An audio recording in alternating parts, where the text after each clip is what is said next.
Novel اداس نسلیں bye عبداللہ حسین، باب نمبر 45، چیپٹر نمبر 42۔ ہم دور دراز کے سفر کرتے ہیں اور ہزاروں لوگوں سے ملتے ہیں اور ان سے تبادلہ خیالات کرتے ہیں اور ہر ایک سے کرتے ہیں اور کیے ہی جاتے ہیں، حتیٰ کہ ایک دن دفتر ہمیں احساس ہوتا ہے کہ یہ سب اس قدر بے سود ہے۔ انیس الرحمن نے تھکی ہوئی آواز میں بات ختم کی اور حقے کی نہ منہ میں رکھی جسے اس نے ادھر کچھ عرصے سے شروع کر رکھا تھا۔ نعیم نے خاموشی سے اس کی بات سنی اور دیوار پر لٹکی ہوئی پرانی پینٹنگ کو گھورتا رہا۔ یہ جمنا کے کنارے وہی آموں کے باغ میں گھری ہوئی ٹھنڈی پرسکون کوٹھی تھی جس کے ایک آرام دہ روشن کمرے میں وہ دونوں بیٹھے تھے۔ باہر رات پڑ چکی تھی لیکن دریا کے رخ چلنے والی ہوا ابھی تک گرم تھی۔ کوٹھی کی حدود سے پرے فصلیں کئی روز ہوئے کاٹی جا چکی تھی اور کھیتوں میں تازہ تازہ ہل چلا ہوا تھا۔ ایک دو بارشیں بھی ہو چکی تھی جن سے کھیتوں کی مٹی سیاہ اور چکنی ہو گئی تھی اور اساڑ کی دھوپ میں ان میں سے زمین کی مخصوص مرطوب بو لیے ہوئے بھاری گرم بخارات نکلتے رہتے تھے۔ کوٹھی کے باغ میں آم پک کر ایک ایک کر کے رات بھر گرتے رہتے اور صبح سویرے ٹپکے کے خوشبودار شہد ایسے میٹھے آموں کا برآمدے میں ڈھیر لگایا جاتا تھا جس پر انیس اور نعیم نے کبھی شوق سے نگاہ بھی نہ ڈالی تھی۔ وہ دو اکتائے ہوئے چہروں اور متجسس آنکھوں والے بڈھے جو عمر کے ایک عجیب اتفاق سے دوست بن گئے تھے، ان جسمانی لذتوں سے آگے چلے آئے تھے اور اب خاموشی سے ایک دوسرے کے سہارے پر بیٹھے زندگی کو اپنے قریب سے بڑی آزادی اور لاپرواہی کے ساتھ گزرتا ہوا دیکھ رہے تھے۔ زندگی کی بے وقتی اور انسان کے لا حاصل جذبوں کا جتنا تکلیف دہ احساس ان دونوں مردوں کو تھا اور عمر نے اپنے پیچھے جو خلا چھوڑا تھا اس کی وسعت کا جو اندازہ ان کو تھا، گئے گزرے زمانوں میں جب پیغمبر آتے تھے شاید کسی کو رہا ہو۔ ان میں سے کوئی ایک جب زندگی کا ٹھٹھا برداشت نہ کر سکتا تھا تو کوئی بے معنی سی بات کرنے لگتا، پھر اس کے غیر ضروری پن کو محسوس کر کر خود ہی خاموش ہو جاتا۔ زندگی ایک کم عقل اور اوباش نوجوان کی طرح تھی جو بوڑھے ناتواں لوگوں کے پاس سے لاپرواہی اور حقارت کا قہقہ لگاتا ہوا گزر جاتا ہے۔ اسی طرح انیس الرحمن نے پھر کوئی بات کرنے کو نے الگ کی لیکن بولے بغیر منہ میں رکھ لی۔ پہلی بار جب نعیم یہاں آیا تھا اس واقعے کو کئی برس گزر چکے تھے۔ اب وہ اس باغ کے چپے چپے سے واقف اور کوٹھی کے کمروں سے مانوس ہو چکا تھا۔ دیواروں پر لٹکی ہوئی قدیم انگلستان کی تصویریں جن میں رنگ برنگے کپڑے پہنے گھڑ سوار درجنوں شکاری کتوں کے ہمراہ لومڑ کے شکار کو جاتے ہوئے دکھائے گئے تھے، اور قدیم گرجا گھر اور ہندوستانی راجاؤں کی تصویریں جو اپنے انگریز مہمانوں کے ہمراہ ہاتھی پر سوار ہو کر شیر کے شکار کو جا رہے تھے، اور الماریوں میں رکھی ہوئی شیر، لومڑ اور مچھلی کے شکار کے متعلق بیسیوں کتابیں جنہیں اب کوئی نہ پڑھتا تھا، اور آتش دان پر رکھے ہوئے پتھر اور چینی کے پرانے مجسمے اور ایک تانبے کا مہاتما بدھ۔ ان تمام چیزوں کے درمیان وہ پرانے باسیوں کی طرح پھرتا تھا اور انیس الرحمن کا گھوڑا اسے دیکھ کر خوشی سے ہنہناتا تھا۔ ان تمام برسوں میں روحانی طور پر وہ شاید انیس الرحمن سے اتنی ہی دور رہا تھا جتنا پہلے روز تھا، لیکن اس دوران میں آہستہ آہستہ انیس اس کے لیے ایک قسم کا مادی سہارا بن چکا تھا جو عمر کے اس دور میں تھوڑی بہت طمانینت کا باعث ضرور تھا۔ وہ اس کے لیے عقل اصل اور عقل محض کی علامت بن چکا تھا جس کے ساتھ نعیم اپنی مایوسی میں بے طرح چمٹا ہوا تھا۔ اس سے مرعوب کسی حد تک خوفزدہ ہو کر چپ رہنا اس درجہ نعیم کی عادت میں داخل ہو چکا تھا کہ اب اس نے اس کی باتوں کو دھیان سے سننا بھی چھوڑ دیا تھا۔ روحانی ابتری کے اس دور میں اسے کبھی یہ خیال نہ آیا تھا کہ جہاں ڈرنے اور مرعوب ہونے کی اہلیت ہو وہاں محبت کرنے کی اہلیت نہیں رہتی۔ سچائی کو جاننے کا سوال ہی نہیں اٹھتا۔ وہ اب محض اس علامت کے سہارے پر رہ رہا تھا جس کا انیس الرحمن حامل تھا۔ انیس الرحمن میں ان چند برسوں نے بنیادی تبدیلی پیدا کر دی تھی۔ اس میں وہ ایک دم بڑھاپے کے آثار نمایاں ہونے شروع ہو گئے تھے۔ اس کے بال زیادہ تر سفید ہو چکے تھے اور اس کی مخصوص اعصابی قوت جس نے اتنا عرصہ اسے جوان بنائے رکھا تھا تیزی سے زوال پذیر تھی۔ اب اس نے باتیں کرنا کم کر دی تھی اور زیادہ سے زیادہ وقت اپنے گھر والوں سے الگ اس کوٹھی میں اکیلا بسر کرنے لگا تھا۔ پہلے اس کے بیوی بچے ہر دوسرے ہفتے باقاعدگی کے ساتھ اس کے ہمراہ آیا کرتے، پھر مہینے 2 مہینے کے وقفے پڑنے لگے۔ اب کئی مہینے گزر جاتے اور وہ اکیلا یا صرف نعیم کی مائیت میں آ کر پڑا رہتا۔ اس کے باوجود دفتر میں اور گھر کے اندر اس کی کارگزاری میں کوئی فرق نہ آیا تھا۔ وہ اسی مشین کسی پھرتی اور باقاعدگی کے ساتھ دفتر کے کام کرتا اور گھر کی صفائی، بچوں کی تعلیم و تربیت اور بیوی کی ضروریات کے سلسلے میں اسی احتیاط اور شد و مت سے حصہ لیتا۔ اس کی زندگی میں جو مایوسیانہ رنگ آ گیا تھا، اسے کبھی نعیم نے شدت سے محسوس نہ کیا تھا، کیونکہ اس کے نظریات اس کے لیے مضبوط عادت بن چکے تھے، جن کے ساتھ چمٹا رہنا اس کے لیے آسان اور قدرتی عمل تھا۔ یہ اس کی روزمرہ زندگی سے اسی طرح ظاہر ہوتا تھا جیسے کولہوں کے گرد مستقل گھومتے رہنے کے نظریے سے بیلوں کی عقیدت ظاہر ہوتی ہے، جو کہ فی الحقیقت محض ایک عادت ہے۔ یہ بھی ایک عجیب اتفاق تھا کہ نعیم نے اپنی اور اس کی طبیعتوں کے تضاد کو کبھی محسوس نہ کیا تھا۔ وہ اپنی روح کی انکساری اور ذہن کے تکبر کے مقابلے میں انیس الرحمن کے ذہن اور روح دونوں کی رونق کو کبھی نہ پہچان سکا تھا۔ حتیٰ کہ ایک بار جب انیس نے بیٹھے بیٹھے چونک کر کہا تھا، نعیم، زندگی ہمیں کس پہ دردی سے ضائع کر دیتی ہے، تو بھی نعیم کی سوچ حرکت میں نہ آ سکی اور اس نے محض انیس کی دانائی کی ایک بات کے طور پر لیا تھا کہ وہ عادت جن سے ہم زندگی کی تشکیل کرتے ہیں اور علامتیں جن سے اسے قائم رکھنے کی صحیح کرتے ہیں، اس قدر پرفریب اور بے حقیقت ہوتی ہیں۔ جب بادلوں کی آمد کے ساتھ ہوا تیز ہوگی اور کھڑکیوں کے پردے اڑنے لگے تو انیس نے حقے کی نہ ایک طرف کو رکھ دی۔ ہم باتیں کرتے ہیں اور باتیں، حتیٰ کہ ایک روز بیٹھے بٹھائے ہمیں احساس ہوتا ہے کہ یہ اس قدر بے سود ہے، اور یہ احساس بڑا خوفناک ہوتا ہے۔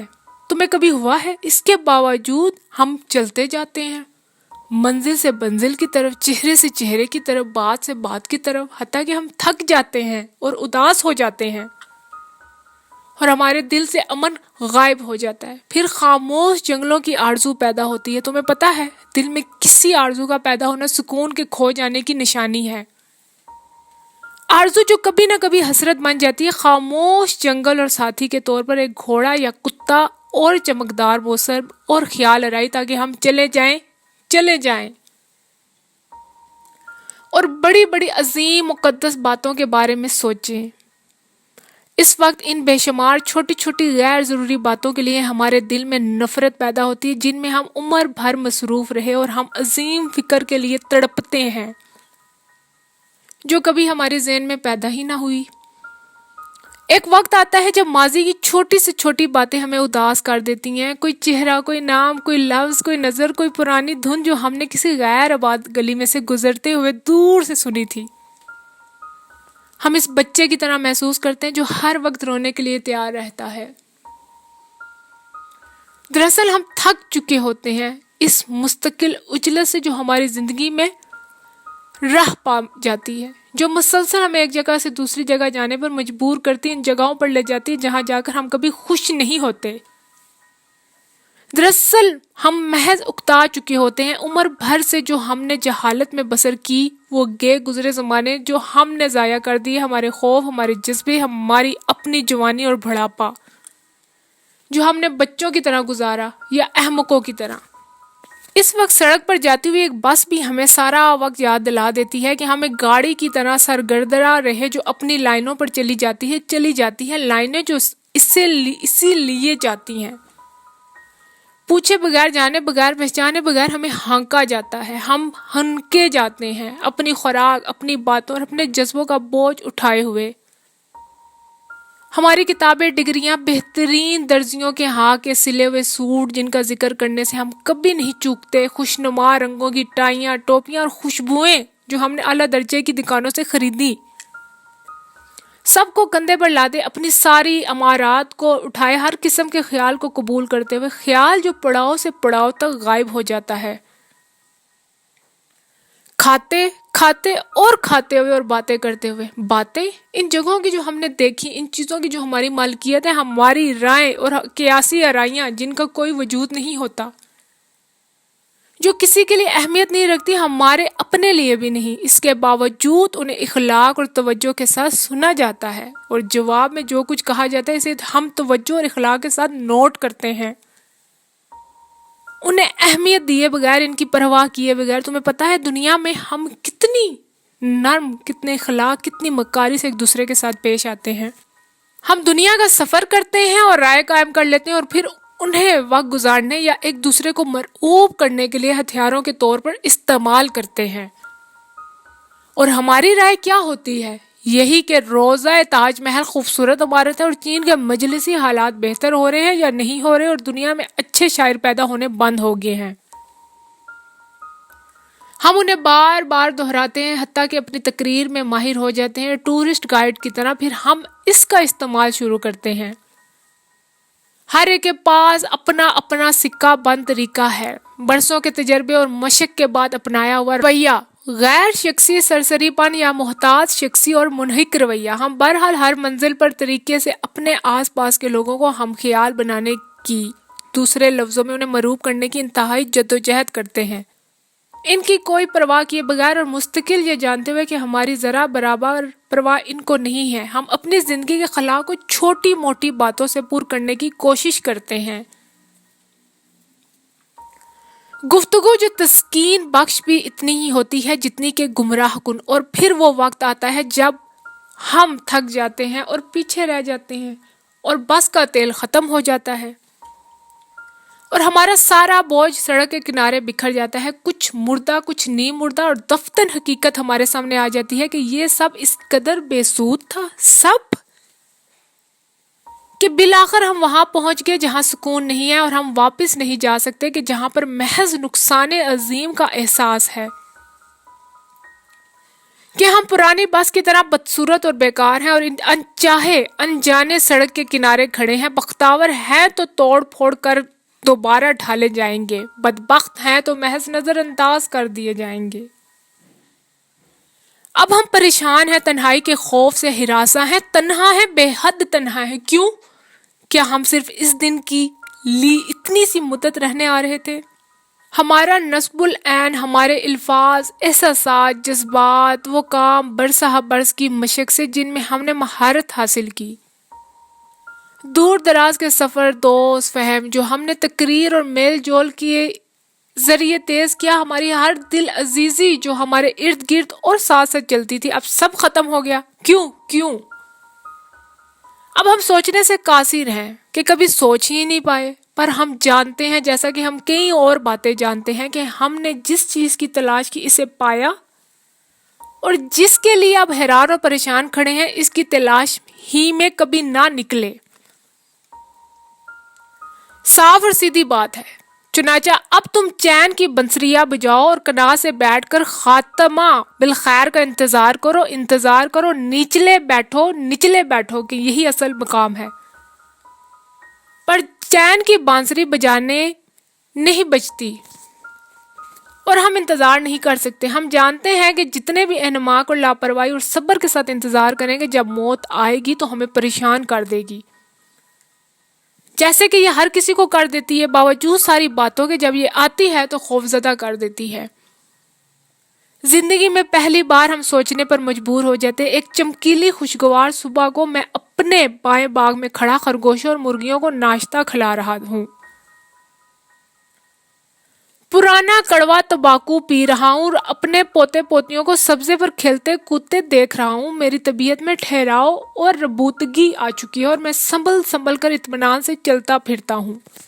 نوجوان آدمی کام پر جاتے ہوئے پاس سے گزرتے ہیں اور جھک کر سلام کرتے ہیں۔ قابل عزت بزرگ، سلیقے سے بسر کی ہوئی زندگی، وہ ایک دوسرے سے کہتے ہیں، پھر سامنے سے ایک اور چلا آتا ہے۔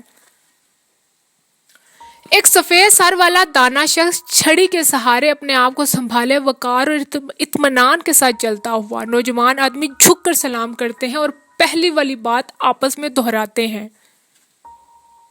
وہ اخلاق سے مسکرا کر جواب دیتا ہے اور میرے سامنے آ کر چند منٹ کے لیے رک جاتا ہے۔ ہم ایک دوسرے کو سلام کرتے ہیں اور موسم کے متعلق اظہار رائے کرتے ہیں اور ایک دوسرے کی صحت کے متعلق پوچھ گچھ کرتے ہیں، پھر خاموش ہو جاتے ہیں۔ اب کہنے کے لیے کچھ نہیں ہے، ساری باتیں اتنی غیر ضروری محسوس ہوتی ہیں۔ خرگوشوں کا ناشتہ اور چمکدار موسم اور دو خوشنما سجے سجائے بڈھے خالی الذہن اور مطمئن ایک دوسرے کے ڈھونگ کو جانتے ہوئے اور چھپائے ہوئے بلا وجہ نادم اور خوش مزاج پھر وہ بات کرنے کے انداز میں کھنکارتا ہے اور محض ہاتھ سے سلام کر کے چلا جاتا ہے۔ میں پیچھے مڑ کر نہیں دیکھتا، لیکن میں جانتا اور ذہن کی آنکھوں سے اسے دیکھ رہا ہوں، نہایت سلیقے سے خالی کی ہوئی ایک زندگی بے وجہ بے جواز، جانتا ہوں کہ وہ مجھے بھی دیکھ رہا ہے۔ ہم دونوں ایک دوسرے کو اچھی طرح سے جانتے ہیں، پھر بھی کبھی ہم تسلیم نہیں کرتے۔ اس طرح ہم بھگتتے ہیں، اس طرح۔ باہر بارش تیزی سے شروع ہو چکی تھی اور ہوا کے زور سے اندر آ رہی تھی۔ نعیم اٹھا اور ایک ایک کر کے دروازے اور کھڑکیاں بند کرنے لگا۔ اس نے اب چھڑی کا استعمال چھوڑ دیا تھا اور چال کی لغزش سے تقریباً آزاد ہو چکا تھا۔ اس کے سر کے پچھلے حصے پر بال گھنے اور برف کی طرح سفید تھے اور اس کے گالوں کی کھال لٹکتی جا رہی تھی۔ آخری کھڑکی بند کرنے سے پہلے وہ کئی لمحے تک باہر باغ کی تاریکی میں دیکھتا رہا، جہاں بار بار بجلی چمک رہی تھی۔ آج بہت سارے کچے آم گریں گے، اس نے کہا۔ بجلی کی چمک بے حد صاف تھی اور اس میں سارا باغ طوفان میں جھولتے ہوئے درخت اور بارش کے قطرے ایک لمحے کے لیے جاگ اٹھتے تھے۔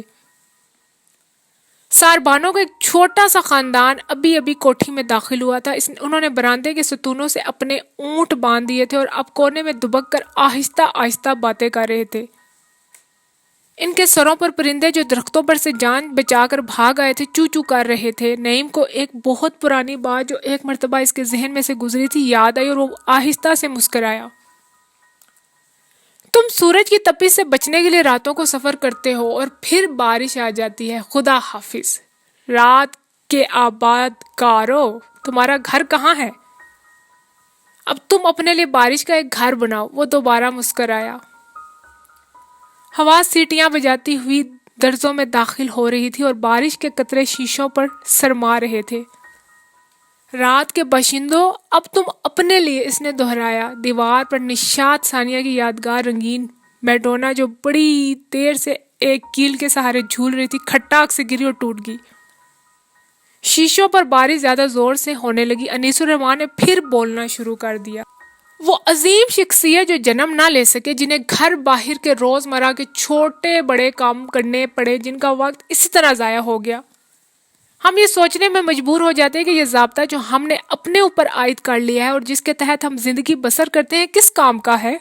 حصول مسرت کا یہ معیار جو ہم نے قائم کیا ہے یا جو قائم کیا ہے یا قائم کرایا ہے ہمیں ملا ہے، کس حد تک صحیح ہے؟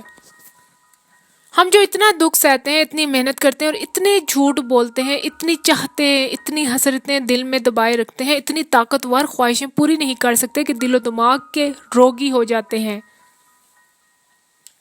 اتنی اخلاقی قدروں کو سمیٹتے ہیں، اتنی اخلاقی قدروں کو قربان کرتے ہیں، وقت کی کمی کی وجہ سے ان لوگوں سے نہیں مل سکتے جن سے بہت ملنا چاہتے ہیں، دوستی کرنا چاہتے ہیں یا ہمدردی کی توقع رکھتے ہیں، یا ایسے لوگوں کو نہیں مل پاتے جن کو ہم نہیں جانتے لیکن جن سے ہم مل لیتے ہیں تو بہت خوش ہوتے ہیں۔ ان جگہوں پر نہیں جا سکتے جن کا صرف نام سن رکھا ہے، جو کچھ سوچتے ہیں کہہ نہیں سکتے، جو کہتے ہیں کر نہیں سکتے، قطعی طور پر برے آدمی سے قطع تعلق اور اچھے آدمی سے دوستی نہیں کر سکتے۔ غرض یہ کہ کسی ڈھنگ سے بھی زندگی کو بہتر طور پر بسر نہیں کر سکتے، حالانکہ ہم میں سے کتنے ہیں جو وہ سب کرنا چاہتے ہیں جو نہیں کر سکتے، اور وہ سب کچھ نہیں کرنا چاہتے جو کر رہے ہیں۔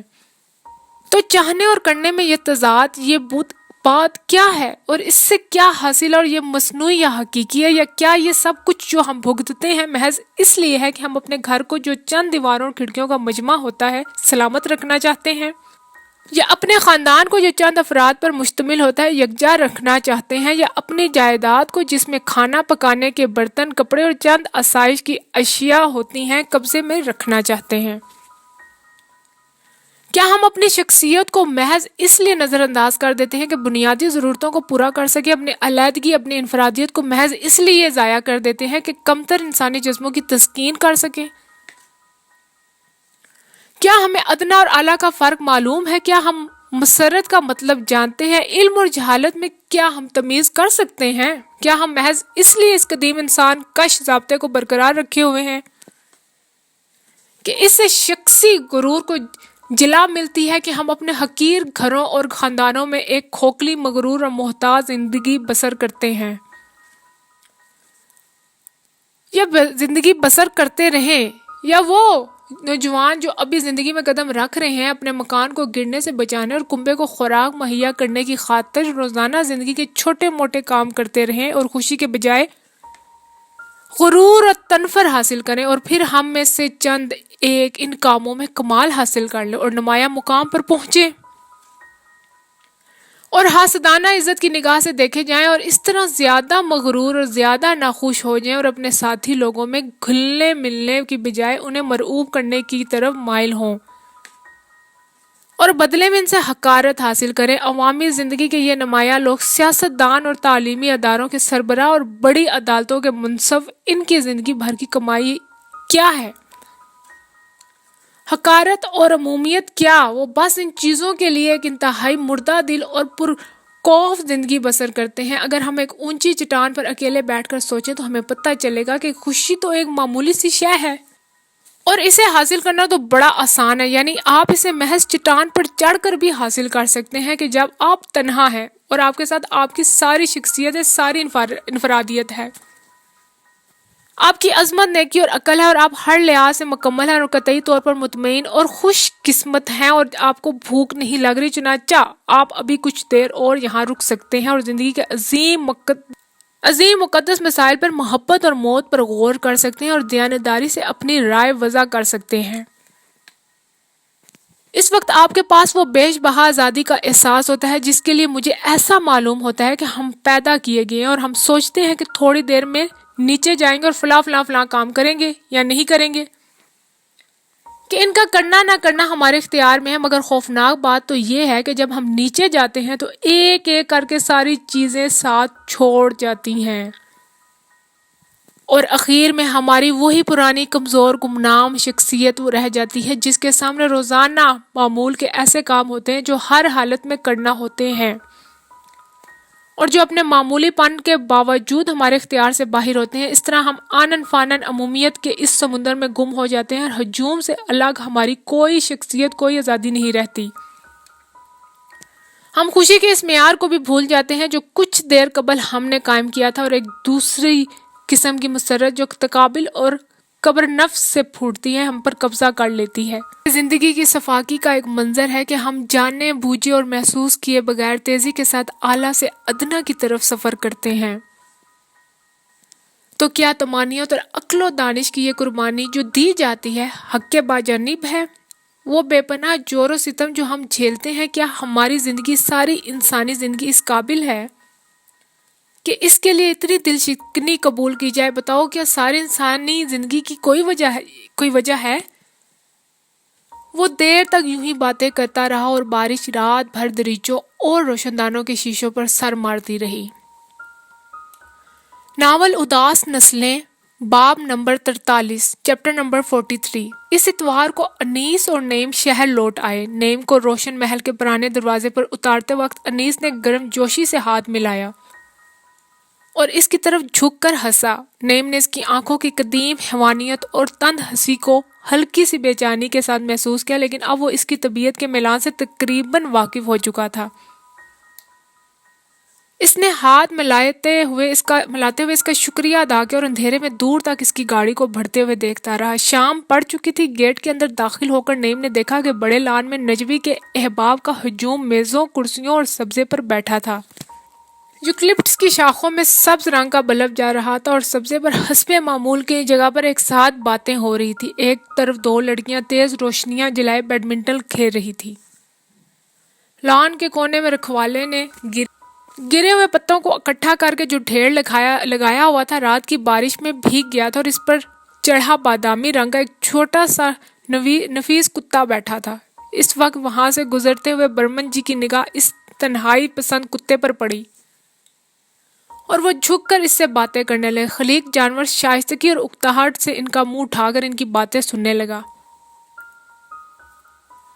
کوٹھی میں داخل ہوتے ہوئے نعیم کو کسی نے نہ دیکھا اور وہ خالد فے، برمن جی اور کیپٹن مسعود کو پہچانتا ہوا اپنے کمروں کی طرف چلا گیا۔ اس کے برآمدوں میں کسی نے روشنی نہ جلائی تھی۔ چند لمحوں تک بجلی کے بٹن پر ہاتھ رکھے کھڑے رہنے کے بعد وہ اندھیرے میں پڑی ہوئی آرام دہ کرسی پر بیٹھ گیا۔ وہاں سے سامنے کا منظر دکھائی دے رہا تھا۔ وہ نوجوان لوگ تھے، زندگی اور حسن سے بھرپور، ساری وقتوں، سارے جذبوں سے جی بھر کر لطف اندوز ہونے کے اہل۔ اس نے بیٹھے بیٹھے سوچا، امید اور انتظار کے حامل اندیشوں سے پاک، ابھی اندیشے آئیں گے کہ ان کا بھی وقت مقرر ہے۔ اس نے جھنجھلا کر خیالات کا سلسلہ توڑ دیا۔ پھر اسے وہ پرمردہ جانور پرندے یاد آئے جو اس نے انیس کے باغ میں دیکھے تھے، جو رات کے طوفان میں مرے تھے، جنہیں رکھوالے نے چھوٹے سے ڈھیر میں اکٹھا کر دیا تھا۔ اس نے اس خیال کو بھی ذہن سے نکال دیا۔ موسم میں برسات کا مخصوص حبس تھا اور سامنے وہ سب آم کھا رہے تھے اور باتیں کر رہے تھے۔ باتیں صرف نجمی خاموشی سے اپنا کینوس سنبھال رہی تھی۔ نجمی نجمی، اس نے چپکے سے دہرایا۔ دفتن سناٹا چاروں طرف پھیل گیا اور فضا میں خاموشی گونجنے لگی اور بے آواز خیالی پرندے ادھر سے آنے جانے لگے، ادھر سے ادھر۔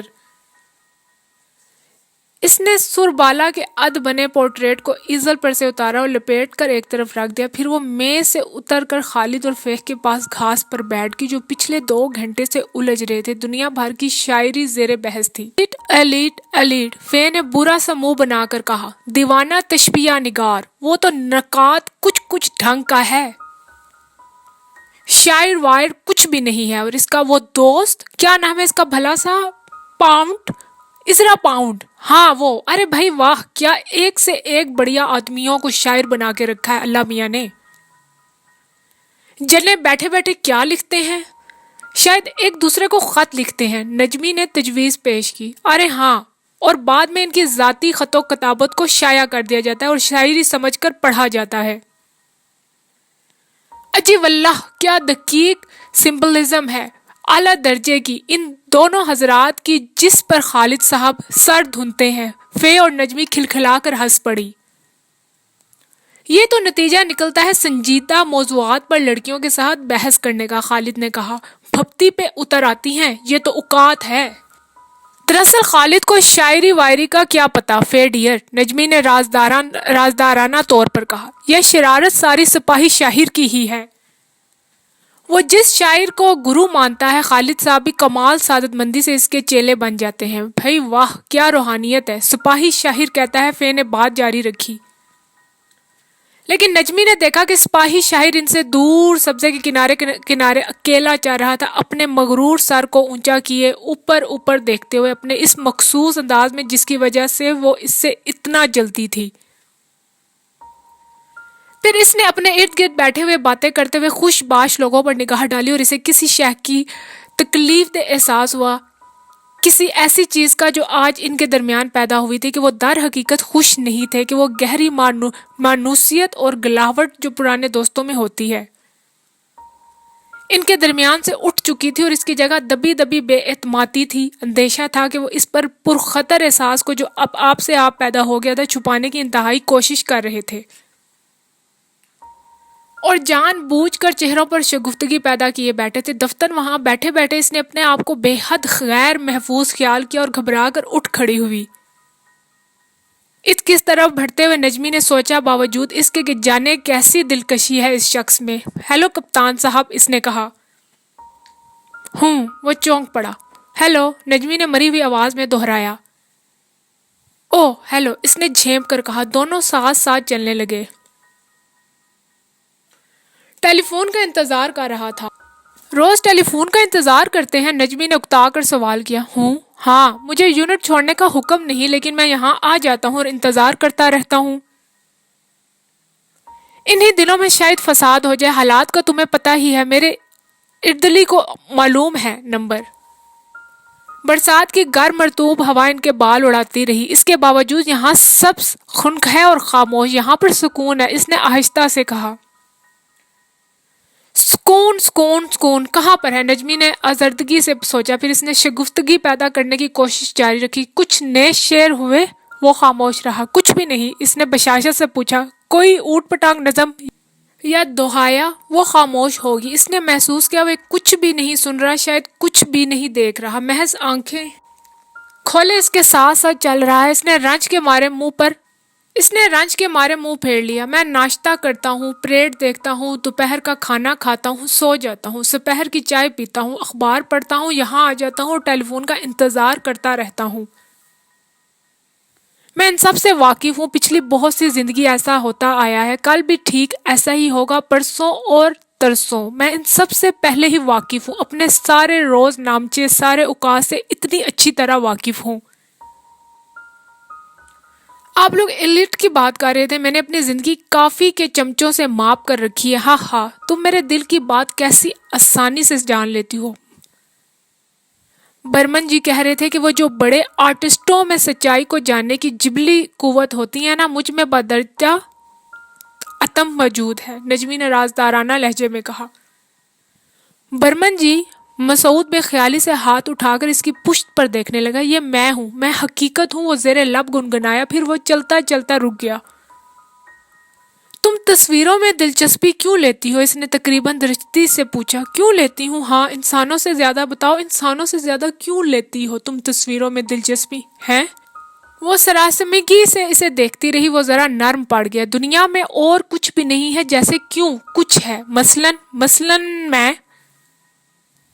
وہ جیبوں میں ہاتھ ڈال کر اس کے سامنے جا کھڑا ہوا اور اس کے لمبے رنگے سائے میں چھپ گئے۔ تم؟ ہاں میں۔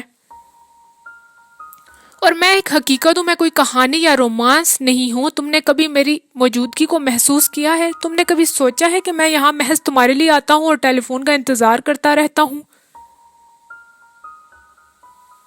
تم جو تصویریں بناتی رہتی ہو اور اس نے غصے سے ہاتھ ہلایا۔ چند طویل لمحے سکتے میں گزر گئے اور پھر نجمی نے گہرا سانس چھوڑا۔ بس یہ بات ہے، اتنی بار بتا چکی ہو، پھر بھی کیا ضرورت؟ تو پھر وہ ضدی لہجے میں بولا۔ ارے بھائی کوئی اور بات کرو۔ نجمی نے اکتا کر کندھے ڈھیلے چھوڑ دیے۔ تم تو اتنے دلچسپ آدمی ہو سکتے ہو اگر تم چاہو تو مسعود۔ اس نے جیبوں سے ہاتھ نکال کر پیچھے باندھے اور اس کے ساتھ چلنے لگا۔ برآمدے تک جا کر وہ پلٹ آئے۔ مسعود تیز لیکن معمولی لہجے میں، جس میں ہلکا سا تعصب کا رنگ تھا، باتیں کرنے لگا۔ یہ سب بکواس ہے نجمی، یہ سارا آرٹ اور ادب تمہاری دنیا میں فیشن کے طور پر استعمال ہوتا ہے، نہ تم آرٹسٹ ہو نہ تم شاعر ہو، اور تمہارا وہ بڈھا استاد بھی محض پیشہ ور کاریگر ہے جو ایسے گھرانوں میں ڈرائنگ کے اصول پڑھا کر روزی کماتا ہے۔ ہم سب چھوٹے چھوٹے معمولی آدمی ہیں جو کچھ بھی نہیں کر سکتے۔ لطیف جذبات کا سوال ہی نہیں پیدا ہوتا، اور محبت، ہم محض اپنے آپ کو سنبھالے احتیاط سے زندگی بسر کر رہے ہیں، محض۔ نجمی نے ڈرتے ڈرتے اس کی طرف دیکھا۔ اس وقت نہ چاہنے کے باوجود اس کے دل میں مسعود کے خلاف پرانا تعصب بیدار ہوا کہ وہ ان میں سے نہیں تھا، کہ سارے لوگوں، ساری چیزوں کے بارے میں اس کا رویہ، اس کی ساری تربیت قطعی مختلف تھی۔ وہ نچلے طبقے سے تعلق رکھتا تھا۔ میرا جی چاہتا ہے نجمی کی ایک کتاب لکھوں جس میں کردار اپنی بات چیت کے دوران پرانے آرٹسٹوں، پرانے ادیبوں کا تذکرہ کریں، جیسے مثلاً دوستویسکی کے کردار گوگول کا ذکر کرتے ہیں، یا لیکن ہم کن کا ذکر کریں گے؟ اس نے غور سے ہتھیلی میں دیکھتے ہوئے کہا۔ ہمارے پاس کیا ہے؟ چلو وہاں چلیں، نجمی نے کہا۔ پھر وہ اسے سبزے کے کنارے ٹہلتا ہوا چھوڑ کر باقی سب لوگوں کے پاس لوٹ آئی۔ برمن جی نے اس کا کینوس لپیٹ کر اپنی جگہ واپس رکھ دیا۔ سر نہیں آئی؟ انہوں نے آہستہ سے سوال کیا۔ یہ سوال سب کے سروں پر ایک دم پھٹ پڑا اور وہ خاموش ہو گئے۔ انہیں خیال ہوا کہ وہ اس وقت کا سر شام سے انتظار کر رہے تھے کہ جب وہ اپنی لا تعلقی اور بشاشت قائم رکھنے کی ساری کوشش چھوڑ کر اطمینان سے بیٹھ جائیں گے۔ چند ایک نے گہری طمانینت محسوس کی، چند ایک بے چین ہو گئے۔ مسعود آ کر ایک خالی کرسی پر بیٹھ گیا۔ آپ جانتے ہیں حالات خراب ہو رہے ہیں، بٹوارا ہونے والا ہے، شاید فساد بھی ہو جائے، اس نے معمولی انداز میں برمن جی سے کہا۔ وہ ششدر کھڑے سب کا منہ دیکھتے رہے۔ 2 اور سٹنگز میں مکمل ہو جاتی، نجمی نے مری ہوئی آواز میں کہا۔ بالا سسٹر کا تو مسوری میں انتظار ہو رہا تھا۔ دوسرے کونے سے فرت نے، جو ابھی ابھی پہاڑ سے لوٹی تھی، بات کرنے کی کوشش کی، لیکن سب خاموش تھے۔ دھماکے سے پھٹنے والی خاموشی کے درمیان ہر ایک اپنے آپ کو بے حد مضحکہ خیز محسوس کر رہا تھا۔ جب کوئی خاموشی کو توڑنے کی کوشش میں کوئی غیر ضروری سی بات کرتا تو سب چپ چاپ اس کی طرف دیکھنے لگتے جو کہ عام طور پہ ان کے درمیان سخت معیوب خیال کیا جاتا تھا۔ آپ بھی تو ہندو ہیں، مسعود نے کہا۔ برمن جی بوکھلا گئے، پھر آہستہ آہستہ ان کے عمر رسیدہ چہرے پر اداسی پھیل گئی۔ ہاتھ ہوا میں اٹھا کر وہ آہستہ آہستہ بولے، میں اگر تمہارے گھرانے میں پیدا ہوتا تو یقین کرو اسی جوش و خروش، تعصب اور ایمان کے ساتھ تمہارے مذہب کی پیروی کرتا اور اس کی خاطر مرنے مارنے پہ تیار ہو جاتا۔ تم بتاؤ، اگر میرے گھر میں پیدا ہوتے تو کیا میرے ماں باپ کے مذہب کے لیے وہ سب کچھ نہ کرتے جو اب اپنے مذہب کے لیے کر رہے ہو؟ ہمارے مذہب کی بنیاد کیا ہے؟ اتفاق ہے نا؟ مسعود صرف طنز سے ہنسا۔ وہ پھر خاموش ہو گئے۔ صرف ہوا اور درختوں میں چل رہی تھی اور سبز بلب آہستہ آہستہ ہل رہا تھا۔ تشتریوں میں آم کی کاشیں پڑی تھی۔ کسی کی اتنی ہمت نہ تھی کہ اٹھ کر جانے کی اجازت ہی لیتا۔ کبھی کبھی کوئی ایک کہیں سے بے سروپا سی بات کر دیتا اور بس۔ پھر اچانک مسعود اپنی تیز معمولی لہجے میں بولنے لگا، اہم نہیں ہے زندگی میں ہم جو بھگتتے ہیں، اس کی کوئی اہمیت نہیں ہے۔ اہم صرف یہ ہے کہ ہم اپنے آئیڈیلز کے لیے لڑتے ہیں یا نہیں، اور کتنی دیر تک۔ ہم ڈس الویژنمنٹ کو کتنی دیر تک ٹال سکتے ہیں؟ تکلیفیں ہم میں کوئی تبدیلی نہیں لاتی، وہ گزر جاتی ہیں۔ وہ نہ ہمیں بہتر انسان بناتی ہیں نہ بدتر، کیونکہ جب ہم خوش ہوتے ہیں تو گزشتہ دکھوں کو بھول جاتے ہیں۔ اس وقت محض ہم خوش ہوتے ہیں، اس لمحے میں صرف ایک جذبہ ہمارے پاس ہوتا ہے، مسرت کا، اور ہم پوری فتح مندی، پوری لاپرواہی کے ساتھ زندہ ہوتے ہیں۔ خیالات، یہ ہے جو کہ اہم ہے کہ تم کیا سوچتے ہو، صرف یہی کہ تم کو اور سوسائٹی کو تبدیل کرنے کی طاقت رکھتا ہے۔ تکلیفیں تم نے اتنی برداشت کی، ٹھیک، پھر وہ تو میں نے بھی کی جناب، آپ نے کون سا تیر مارا؟ یہ تو کوئی ایسی مشترکہ قدر نہ ہوئی جس کی بنا پر تعلقات استوار کیے جا سکے۔ ہمارا آپس کا رشتہ تو خیال پر ہے کہ ہم کیا سوچ رہے ہیں، کس چیز کی تلاش میں ہیں، کیا ڈھونڈ رہے ہیں، یا شاید خیالات بھی اہم نہیں ہیں۔ میرے نزدیک سوچ کی مقدار کی بجائے غم کی مقدار پر کسی بشر کی وقت کا اندازہ کیا جانا چاہیے۔ اس کے خاموش ہو جانے پر برمر جی نے جھجکتے ہوئے کہا، تم کیا جانتے ہو ڈرائنگ ماسٹر؟ مسعود نے اسی تیز معمولی لہجے میں کہا جس سے کسی رنجش کا اظہار نہ ہوتا تھا۔ غصے اور رنج کے مارے نجمی کی آنکھوں میں آنسو آ گئے۔ لیکن دکھ، ٹھہرو، ان کے بارے میں شاید میں کچھ بتا سکتا ہوں، مسعود نے کہا۔ دکھ ہمارے ماضی میں ہے اور مستقبل میں ہے۔ نہیں، بلکہ موت ہے۔ ہمارا ماضی اور مستقبل مردہ ہے، اور جب ہم موت کو بہت قریب سے دیکھنا چاہتے ہیں تو اس میں مبتلا ہو جاتے ہیں۔ موت کے منہ میں چلے جانا ایک بات ہے، اور موت میں مبتلا ہو جانا بلکہ دوسری بات ہے، اور یہ ہے جو تکلیف دہ ہے۔ وہ لمحہ جو گزر گیا، زمانہ ماضی جو آنے والا ہے، مستقبل میں شامل ہے۔ یہ دونوں ہمارے وجود کے حصے ہیں اور مردہ ہیں۔ جب ہم ان کو حال کے گزرتے ہوئے لمحے میں کھینچ کر لانا چاہتے ہیں تو موت کو زندگی پر مسلط کرنا چاہتے ہیں۔ موت کبھی ساری زندگی پر مسلط نہیں کی جا سکتی، لیکن ان کی باہمی شرکت سے ایک نیم مردنی کیفیت پیدا ہوتی ہے جو زندگی پر حاوی ہو جاتی ہے۔ یہاں سے ابتلائے مرگ کا عمل شروع ہوتا ہے۔ ہم سب ماضی اور مستقبل میں رہ رہے ہیں، حال میں کوئی رہنا نہیں چاہتا۔ ہم ایک عظیم موت میں مبتلا ہیں جو ذہن اور روح کی موت ہے۔ مکمل ثابت و سالم موت تکلیف دہ نہیں ہوتی۔ ہم تکلیف اس لیے سہتے ہیں کہ ہر وقت اپنے مردہ حصے کو زندہ کرنے کی کوشش میں لگے رہتے ہیں، اور وہ جو کہ در حقیقت زندہ ہے اس کی پرواہ نہیں کرتے، کیونکہ جو زندہ ہے وہ صرف حال کا گزرتا ہوا لمحہ ہے۔ ہم زندہ ہیں اور یہاں پر موجود ہیں محض اس واسطے کہ ہم باتیں کر رہے ہیں، کھا رہے ہیں، سو رہے ہیں یا کام کر رہے ہیں۔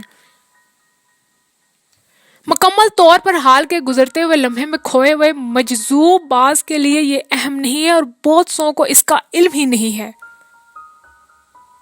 ہم اس قدر غیر یقینی طور پر دنیا میں رہتے ہیں کہ اپنے لیے دکھوں کا ایک عظیم سبب پیدا کر لیتے ہیں۔ ہم میں سے بہت سو کے نزدیک ہم زندہ ہیں، اور اس واسطے سے کہ ہمارا ایک ماضی ہے اور مستقبل ہے، محض اس واسطے سے ہم آگے اور پیچھے دیکھتے ہیں پر سامنے نہیں دیکھتے۔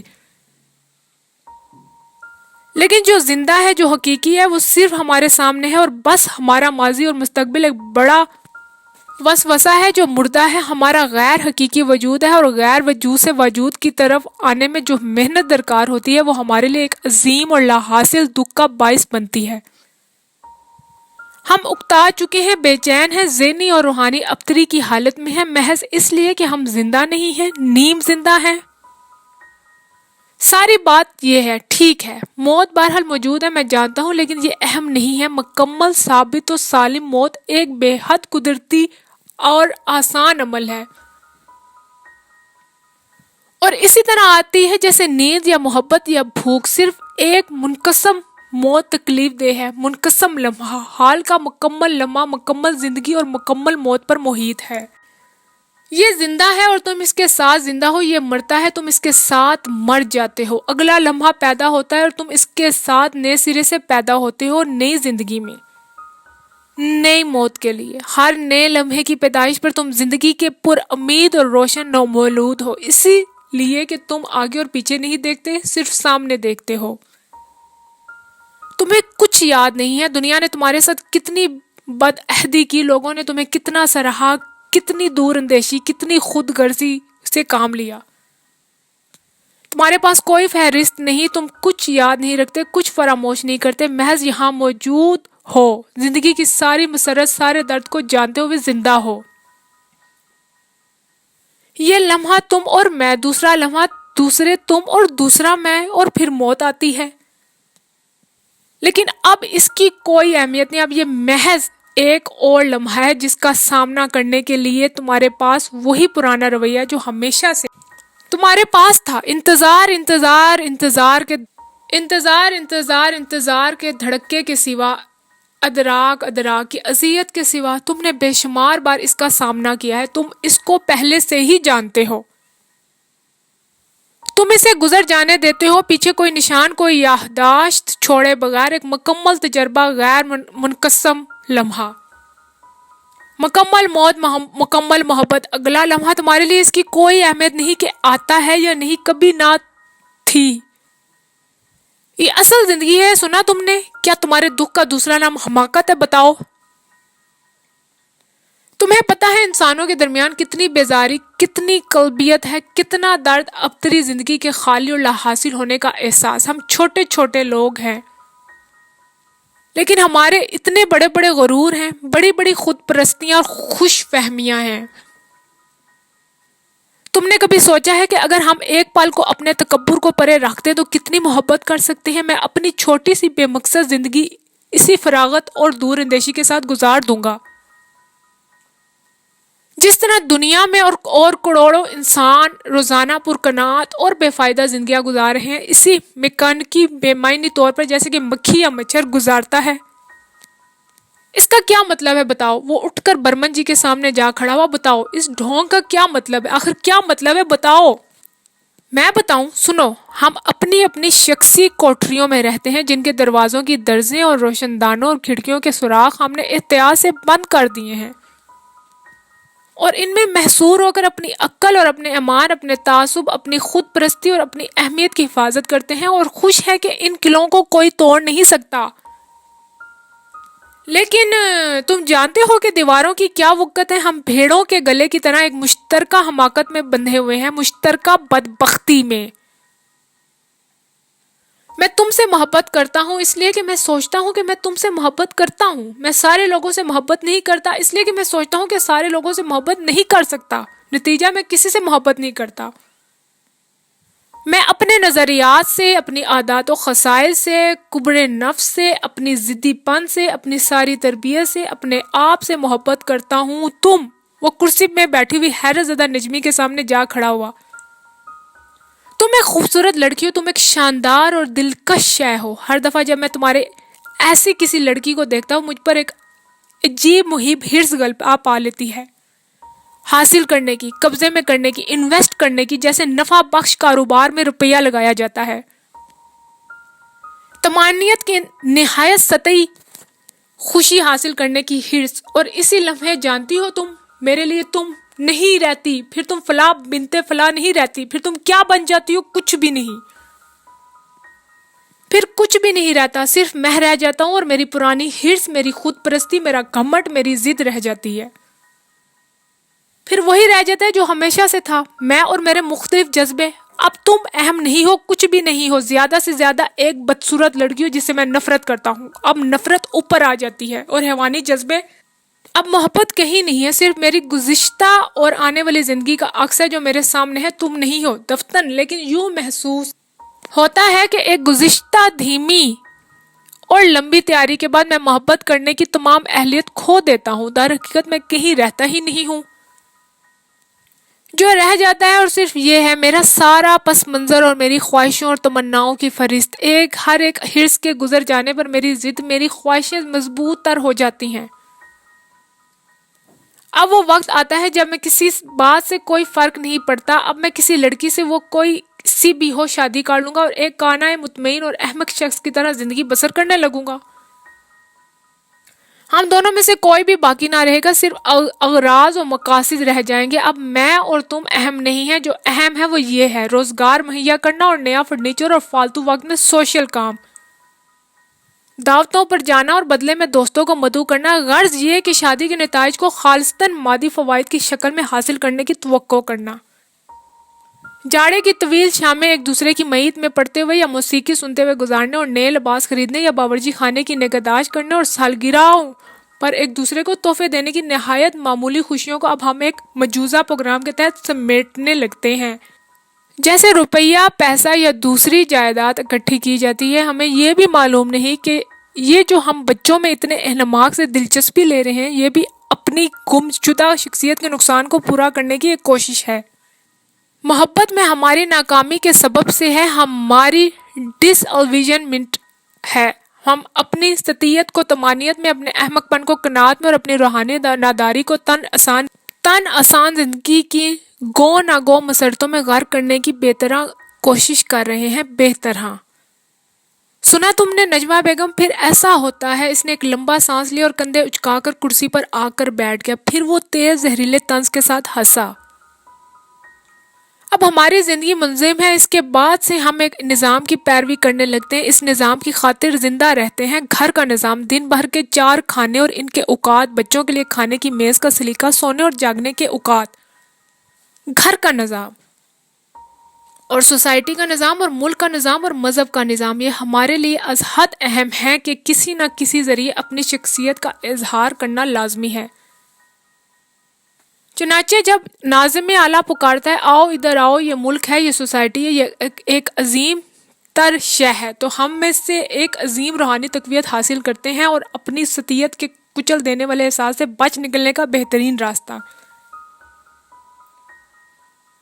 پھر نظام اہم ہو جاتا ہے، سوسائٹی کو اور تعزیرات کو اہمیت حاصل ہوتی ہے، تم کو اور مجھ کو نہیں۔ پھر سوسائٹی مجھ کو اور تم کو بناتی ہے، میں یا تم سوسائٹی کو نہیں بناتے، ہم خود اپنی فراغت کے لیے اپنی شخصیت کو ہمیشہ کے لیے کھو دیتے ہیں۔ اور پتہ ہے اس کا کیا نتیجہ برآمد ہوتا ہے؟ خود غرضی۔ میرا منہ کیا دیکھتی ہو؟ اب تم اتنے کند ذہن ہو چکے ہو کہ تم اتنی سی بات بھی نہیں سمجھ سکتے۔ جب انسان، مرد اور عورت اپنی انفرادیت کھو دیتے ہیں تو پھر جماعت اوپر آ جاتی ہے اور سوسائٹی۔ اور ہم سب جانتے ہیں کہ سوسائٹی میں اس وقت سب سے بڑی طاقت لوگ نہیں ہیں، اغراض اور مقاصد ہیں۔ اس نظام کے بنانے میں سب چیزیں مدد کرتی ہیں، ہمارے اصول، ہماری ڈس الویژنمنٹ، ہماری سطحیت اور ازلی حماقت کا احساس سب جانتے ہیں۔ سب جانتے ہو اس وقت انسان کی سوسائٹی میں سب سے جاندار قوت امارت یا غربت یا قومیت یا مذہب یا کنفیوژن نہیں ہے، خود غرضی ہے۔ منظم اور منور خود غرضی۔ مستقبل انسان کو ہم اپنا محض چند مخصوص قوموں یا جماعتوں یا نسلوں یا سوشل ورکر گروپوں کی صورت میں پیش کر دیں گے، جن میں تمیز کرنے کے لیے ان پر مختلف قومیتوں یا مذہبوں کے عنوان لگے ہوئے ہوں گے۔ اب وہ وقت آیا ہے کہ ہمارے لیے اس دہشتناک جنگل میں اپنی حفاظت کی خاطر جتھے اور غول بنانا ناگزیر ہو گیا ہے۔ ہم واپس جا رہے ہیں اس طرف۔ اس نے بازو سے اشارہ کیا۔ سب نے اچانک مشرق کی سمت دیکھا جہاں اندھیرا تھا اور شہر کی روشنیاں تھیں۔ ایک غول دوسرے غول پر جھپٹ رہا ہے یا جھپٹنے والا ہے، اس سے کوئی فرق نہیں پڑتا، صرف ہم واپس جا رہے ہیں اس طرف۔ اس نے دوبارہ موہوم سا اشارہ کیا جس سے کسی سمت کا تعین نہیں کیا جا سکتا تھا۔ سب خاموش بیٹھے رہے، صرف بادامی رنگ کا کتا پتوں کے ڈھیر پر سے انگڑائی لے کر اٹھا اور گھاس پر چھوٹے چھوٹے قدم رکھتا ان کے قریب آ کر جوائیاں لینے اور مسخروں کی طرح برساتی پتنگوں کا پیچھا کرنے لگا۔ ان کے چاروں طرف رات کی پر اسرار خاموش آوازیں پھیل رہی تھی، ہوا درختوں میں اسی طرح مدھم اور مسلسل چلے جا رہی تھی۔ آج جو کہیں بھی نہیں ہے ہمارا ضمیر یا مذہب یا احساس، ذمہ داری نہیں، ہماری شخصیت ہے، ہم جو کھو چکے ہیں، ضائع کر چکے ہیں، ہماری انفرادیت ہے۔ آج فرد کہیں نہیں ہے، محض غول ہے۔ تم جانتے ہو آج جو خوفناک احساس تنہائی ہم سب پہ طاری ہے کس لیے ہے؟ تم جانتے ہو، خوب جانتے ہو۔ میں کچھ نہیں جانتا۔ تم کوٹری میں رہنے والوں اور غول بنانے والوں کو ایک ساتھ ناپسند کرتے ہو۔ میں سمجھتا ہوں تم محض زہر اگل رہے ہو، برمن جی نے اکتا کر کہا۔ دونوں احساس تنہائی کے شکار ہیں، کھو چکے ہیں، گمشدہ ہیں۔ جو گمشدہ نہیں ہے وہ کھڑکیاں اور روشن دان کھول دیتے ہیں تاکہ روشنی اور ہوا اندر آ سکے، اور کھڑکی میں سے جھک کر راہ چلتوں کو سلام کرتے ہیں اور ان کے سلام کا جواب دیتے ہیں، اور جب بلائے جاتے ہیں تو دروازے کھول کر باہر نکل آتے ہیں۔ وہ لوگوں کی باتیں سمجھتے ہیں، اس لیے بے خوف ہیں اور آزادی سے گھومنے پھرنے کے بعد واپس چلے جاتے ہیں، مسعود نے کہا۔ لیکن برمن جی کے بات کرنے سے کافی سحر ٹوٹ چکا تھا۔ اب وہ اٹھ رہے تھے اور جلد جلد خدا حافظ کہہ کر رخصت ہو رہے تھے۔ آخر میں صرف خالد، نجمی اور مسعود رہ گئے۔ نجمی اٹھ کر سبزے پر احتیاط سے چلتی ہوئی پتوں کے ڈھیر کے پاس جا کھڑی ہوئی اور اس پر پاؤں پھیرنے لگی۔ وہ مسعود کو بے ربط اور بظاہر بے معنی تقریب سے مرعوب نہ ہوئی تھی۔ اس کے برعکس اس کے ذہن میں مسعود کی گھٹیا تربیت اور اس کے طبقے کا احساس تیز ہو گیا تھا۔ اب وہ وہاں کھڑی سے یکسر بھلا دینے کی کوشش کر رہی تھی۔ غیر ارادی طور پر اس نے سوچا کہ وہ اس شخص سے مل کر کبھی بہت زیادہ خوش نہیں ہوئی۔ نہ جانے کیسے وہ ان کے حلقے میں شامل ہو گیا تھا۔ اس نے ناگواری کے ساتھ چند ماہ پہلے کی وہ شام یاد کی جب وہ پہلی بار سر کی بڑی بہن اندر کے ساتھ روشن محل آیا تھا، اور گو اس کے پس منظر کے متعلق کسی کو علم نہ تھا، اور گویا معمول کے مطابق نہ تھا، پھر بھی اس کی سنجیدگی اور صاف ستھرے مزاج کو دیکھ کر اسے خاص الخاص حلقے میں قبول کر لیا گیا تھا۔ وہ سردیوں کی بارش آلود شام تھی اور اندر نے اپنی سریلی آواز میں بھجن سنائے تھے، اور میں تو گرد گھا ناچوں گی، اور اس ایری میں تو پریم دیوانی، اور نجمی نے پیانو پر اس کا ساتھ دیا تھا۔ اندر بالا جانے اب کہاں ہے، اپنے شوہر کے ساتھ جنوبی ہندوستان میں کسی جگہ۔ اتنے اچھے اچھے دوست چلے جاتے ہیں، کیوں؟ اس نے محسوس کیا وہ اس کی پشت پر کھڑا ہے اور وہ دفتر خوفزدہ ہوگی۔ تیزی سے چند خیالات اس کے ذہن میں سے گزرے، جانے کس قسم کا آدمی ہے، اب کیا کرے گا، مجھے قتل کر دے گا، خدایا یہ کمبخت لوگ۔ اسے اپنے آپ پر بے حد غصہ آیا، لیکن وہ کھڑی رہی، صرف اس کا پاؤں رک گیا اور پتوں کے ڈھیر پر پڑا آہستہ آہستہ کپکپانے لگا۔ ذرا بدلے ہوئے انداز میں مسعود بولنے لگا، نجمی تم میرے لیے انتہائی پرکشش ہو، مگر جانتی ہو یہ کشش محض اس وجہ سے نہیں کہ تم ایک خوبصورت لڑکی ہو، اس لیے بھی ہے کہ تم ایک روشن محل میں پیدا ہوئی ہو۔ وہ رکا۔ میری ہمیشہ یہ خواہش رہی کہ ہمارا ایک ایسا گھر ہوتا، قدیم وضع کا، لمبے لمبے ستونوں اور ہال کمروں والا، روغنی تصویریں جن میں نفیس داڑھیوں والے بڈھے مرثا رباز پہنے تلوار لگائے وائسرائے یا گورنر کے ہمراہ کھڑے ہوتے، اور قدیم فرنیچر اور برسوں پرانے پیپل، برگد اور سفیدے کے درخت، دیرینہ جاہ و وحشت کے نشانات جو اس گھر میں پیدا ہونے والے ہر بچے میں شروع دن سے اعلیٰ اور نفیس قسم کا احساس برتری پیدا کر دیتے ہیں۔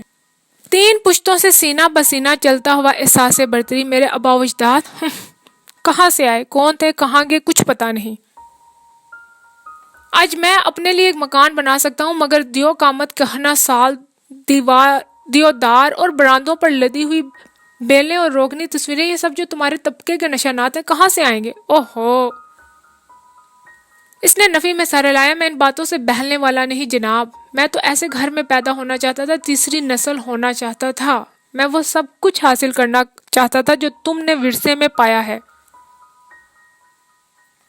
تمہاری نفاست، تمہارا دماغ، تمہارا اخلاق، تمہاری تعلیم و تربیت، ارسٹوکریسی کی تمام مرکب نعمتیں، سب میں تم سے حسد کرتا ہوں۔ میرے دل میں تمہارے لیے دھیمی سلگتی ہوئی رقابت ہے، اور بس آخر میں اپنے ماضی سے بچ کر کہاں جا سکتا ہوں؟ ٹھنڈے دل سے سوچا جاتا تو مسعود کی باتوں پر شاید کسی کو غصہ نہ آتا، لیکن نجمی کے پاس اس کے لیے محض حقارت تھی، وہ جذبہ جو انسان کے دل میں ایک چھوٹے سے جانور کو اپنے مقابلے پر کھڑا ہوتے دیکھ کر پیدا ہوتا ہے، جس میں غصہ، حقارت، خوف سب ہی کچھ ہوتا ہے۔ وہ مڑی اور سیدھا اس کے چہرے پر دیکھ کر بولی، مسعود تم اب جاؤ ابھی۔ وہ چند لمحے تک خالی خالی نظروں سے نجمی کو دیکھتا رہا، جو اب اس کی طرف پشت کر کے کھڑی ہو گئی تھی۔ پھر اس کے ہونٹوں پر ایک خفیف، تقریباً بے نام اداس مسکراہٹ پیدا ہوئی۔ اس نے کندھے اچکائے اور الوداع کہے بغیر باہر نکل گیا۔ اس کا بادامی رنگ کا کتا چھوٹے چھوٹے مستعد اور وفادار قدم رکھتا ہوا ساتھ ساتھ بھاگنے لگا۔ نجمی کو اپنی طرف آتے دیکھ کر فے اور خالد، جنہوں نے حیرت کے ساتھ یہ سب دیکھا تھا، سبزے پر سے اٹھے اور بے تکے حشاش پشاش چہرے اس کی طرف موڑ دیے، پھر جلدی سے الوداع کہہ کر وہ بھی رخصت ہوئے۔ جب وہ اکیلی میز پر بیٹھی آہستہ آہستہ پاؤں ہلا رہی تھی تو کسی نے جلدی سے آ کر اطلاع دی کہ مسعود میاں کا فون آیا ہے، وہ جا چکے ہیں، اس نے میکانیکی انداز میں کہا۔ پھر اس نے دہل کر مشرق کی طرف دیکھا، جہاں اندھیرا تھا اور شہر کی روشنیاں تھیں اور رات کی پر اسرار آوازیں بلند ہونا شروع ہو گئی تھیں۔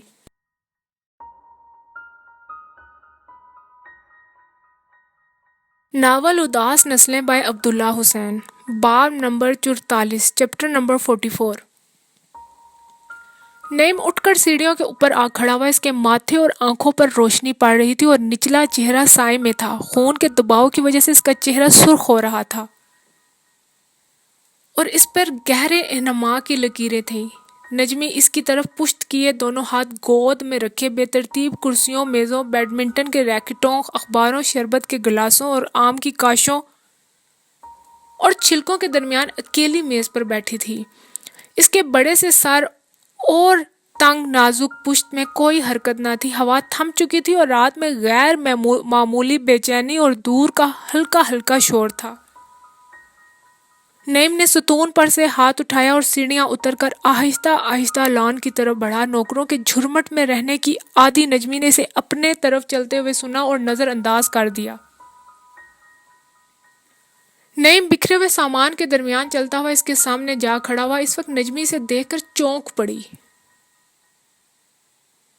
وہ ذرا سی پشت موڑے کرسی کے بازو کا سہارا لیے اسی اہنماک سے سبزے پر دیکھ رہا تھا۔ اسے دیکھ کر ہمیشہ کی طرح نجمی کو دور کی خوشی کا احساس ہوا۔ اس کا یہ رشتے کا بھائی، جسے وہ مدت سے جانتی تھی اور چاہنے کے باوجود جس کے بہت زیادہ نزدیک وہ کبھی نہ ہو سکی تھی، اس کے لیے بہت ہی پر اسرار پرکشش دوری کا حامل تھا۔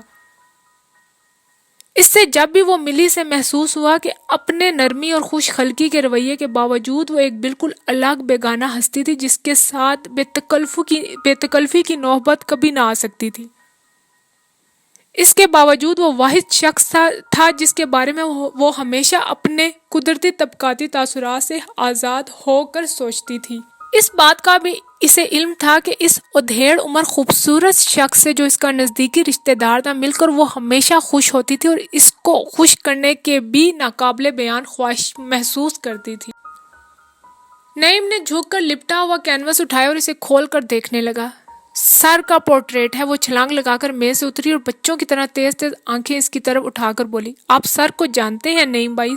سربالا؟ سربالا، ہاں، وہ آج نہیں آئی۔ نجمی نے اداس ہو کر کہا، وہ آج نہیں آئی؟ اچھا، نعیم نے دہرایا۔ پھر وہ بلا وجہ آہستہ سے ہنسا اور کرسی پر بیٹھ گیا۔ نجمی اس کے سامنے میز پر چڑھ کر بیٹھ گئی اور شکایتی لہجے میں بولی، اتنی بار کہا کہ آپ کا پورٹریٹ بنائیں گے، سٹنگ ہی نہیں دیتے۔ پورٹریٹ؟ ہاں، دیں گے۔ آپ کے دوست سارے چلے گئے، نجمی نے دہرایا۔ مچھلی کا شکار خوب رہا؟ خوب، وہ ہنسا۔ ہمیشہ پوچھتی ہو اور آپ ہمیشہ لے کر نہیں جاتے، اتنی بار کہا ہمیں بھی کبھی لے جائیں۔ آپ اپنی چھڑی اور ڈوری تو منگواتی نہیں۔ ارے مچھلی پکڑنے کون جا رہا ہے نعیم بھائی، آپ تو یاد ہی نہیں رکھتے۔ آپ کا پورٹریٹ بنائیں گے دریا کے کنارے پر، اور ارے اتنا عمدہ رہے گا بھائی وہ، جہاں دوسرے کنارے پہ چھوٹا سا جنگل ہے، نہیں؟ وہیں پہ اس کنارے آپ دریا میں ڈوری پھینک کر ایک بڑے سے پتھر پر چڑھ کر اپنے خیال میں بیٹھے ہوں گے جیسے بیٹھا کرتے ہیں، اور کندھے پر ایک کوا بیٹھا ہوگا، اور اتنا کریکٹر ہے آپ کے چہرے پر، پتہ ہے آپ کو؟ نعیم خاموشی سے ہنسا. پھر وعدہ کیجیے اب کی بار ہمیں اور عذرا آپا کو لے کے جائیں گے. ہاں ضرور لے کے جائیں گے. اسے ایک عجیب انہماک سے اپنی طرف دیکھتا ہوا پا کر نجمی گھبرا کر چپ ہوگی. وہ اس کی انوکھی طبیعت سے مرعوب بھی تھی اور خائف بھی، لیکن اس طرح سے وہ بہت کم اسے دیکھا کرتا تھا. دور کی آوازیں اٹھ رہی تھی اور گر رہی تھی. کہیں پر شاید آگ لگا دی گئی تھی جس کی نارنجی روشنی آسمان کی طرف اٹھ رہی تھی. براندے کا ٹیلی فون زور زور سے بجنا شروع ہو گیا. عذرا نہیں، صرف تم، نعیم نے کہا. عذرا آپا نہیں؟ نعیم نے کوئی جواب نہ دیا، صرف اسے دیکھتا رہا. ٹیلی فون تھوڑے تھوڑے وقفے پر مسلسل بجی جا رہا تھا. سارے نوکر کوٹھی کے پچھواڑے خوفزدہ بھیڑوں کی طرح جمع ہو کر شہر کی جانب دیکھ رہے تھے. صرف ایک مہری براندے میں سہمی ہوئی ٹیلی فون کو اور نجمی کو بار بار دیکھ رہی تھی. یہ آلہ قطعی طور پر اس کی سمجھ سے باہر تھا. پل بھر میں نجمی پسینے میں بھیگ گئی. انیس ٹھیک کہتا ہے، وہاں پر جا کر مجھے سکون ملتا ہے، اور سکون مجھے تم سے مل کر بھی ملتا ہے. وہ اسی انہماک سے بول رہا تھا. تم مجھ سے کبھی نہیں ملتی، بات نہیں کرتی، کیوں؟ اوہ اچھا، نہیں نہیں بھائی. وہ کوشش کر کے ہنسی. لیکن عذرا آپا؟ نعیم نے ہاتھ اٹھا کر اسے چپ رہنے کا اشارہ کیا. تمہیں پتا ہے میری کیسی خوف کی زندگی ہے؟ اس سے بچنے کے لیے میں ہر جگہ مارا مارا پھرتا ہوں. میری بیوی اس کے ساتھ ایک مدت گزر چکی ہے، مجھے کچھ نہیں دے سکی. اور تم اتنی ذہین ہو، تمہارا دماغ، میں اس کے ساتھ حیوانوں کی طرح رہتا ہوں. اور تم؟ اس نے ہاتھ بڑھا کر اس کی ٹھوڑی اور گال اور ہونٹوں کو چھوا. تمہارا ذہن، میں نے ہمیشہ تمہارے ایسی لڑکی کی تمنا کی. نجمی جو ششدر بیٹھی اسے دیکھ رہی تھی، میز پر سے ذرا اٹھی، پھر دونوں ہاتھوں میں منہ چھپا کر رونے لگی. نعیم حیرت انگیز سرعت کے ساتھ اس بلاخیز طوفانی جذبے میں سے نکل آیا اور آہستہ آہستہ وہ کرسی پر سے اٹھ کھڑا ہوا. صدمے اور دہشت کے ایک شفاف لمحے نے سارے واقعے کی نوعیت اس پر عیاں کر دی. اسی لمحے میں اس نے فیصلہ کیا کہ وہ اس گھر کو ہمیشہ کے لیے چھوڑ دے گا. تقریباً بھاگتا ہوا میزوں کرسیوں سے ٹکراتا ہوا اپنے کمروں کی طرف بڑھا.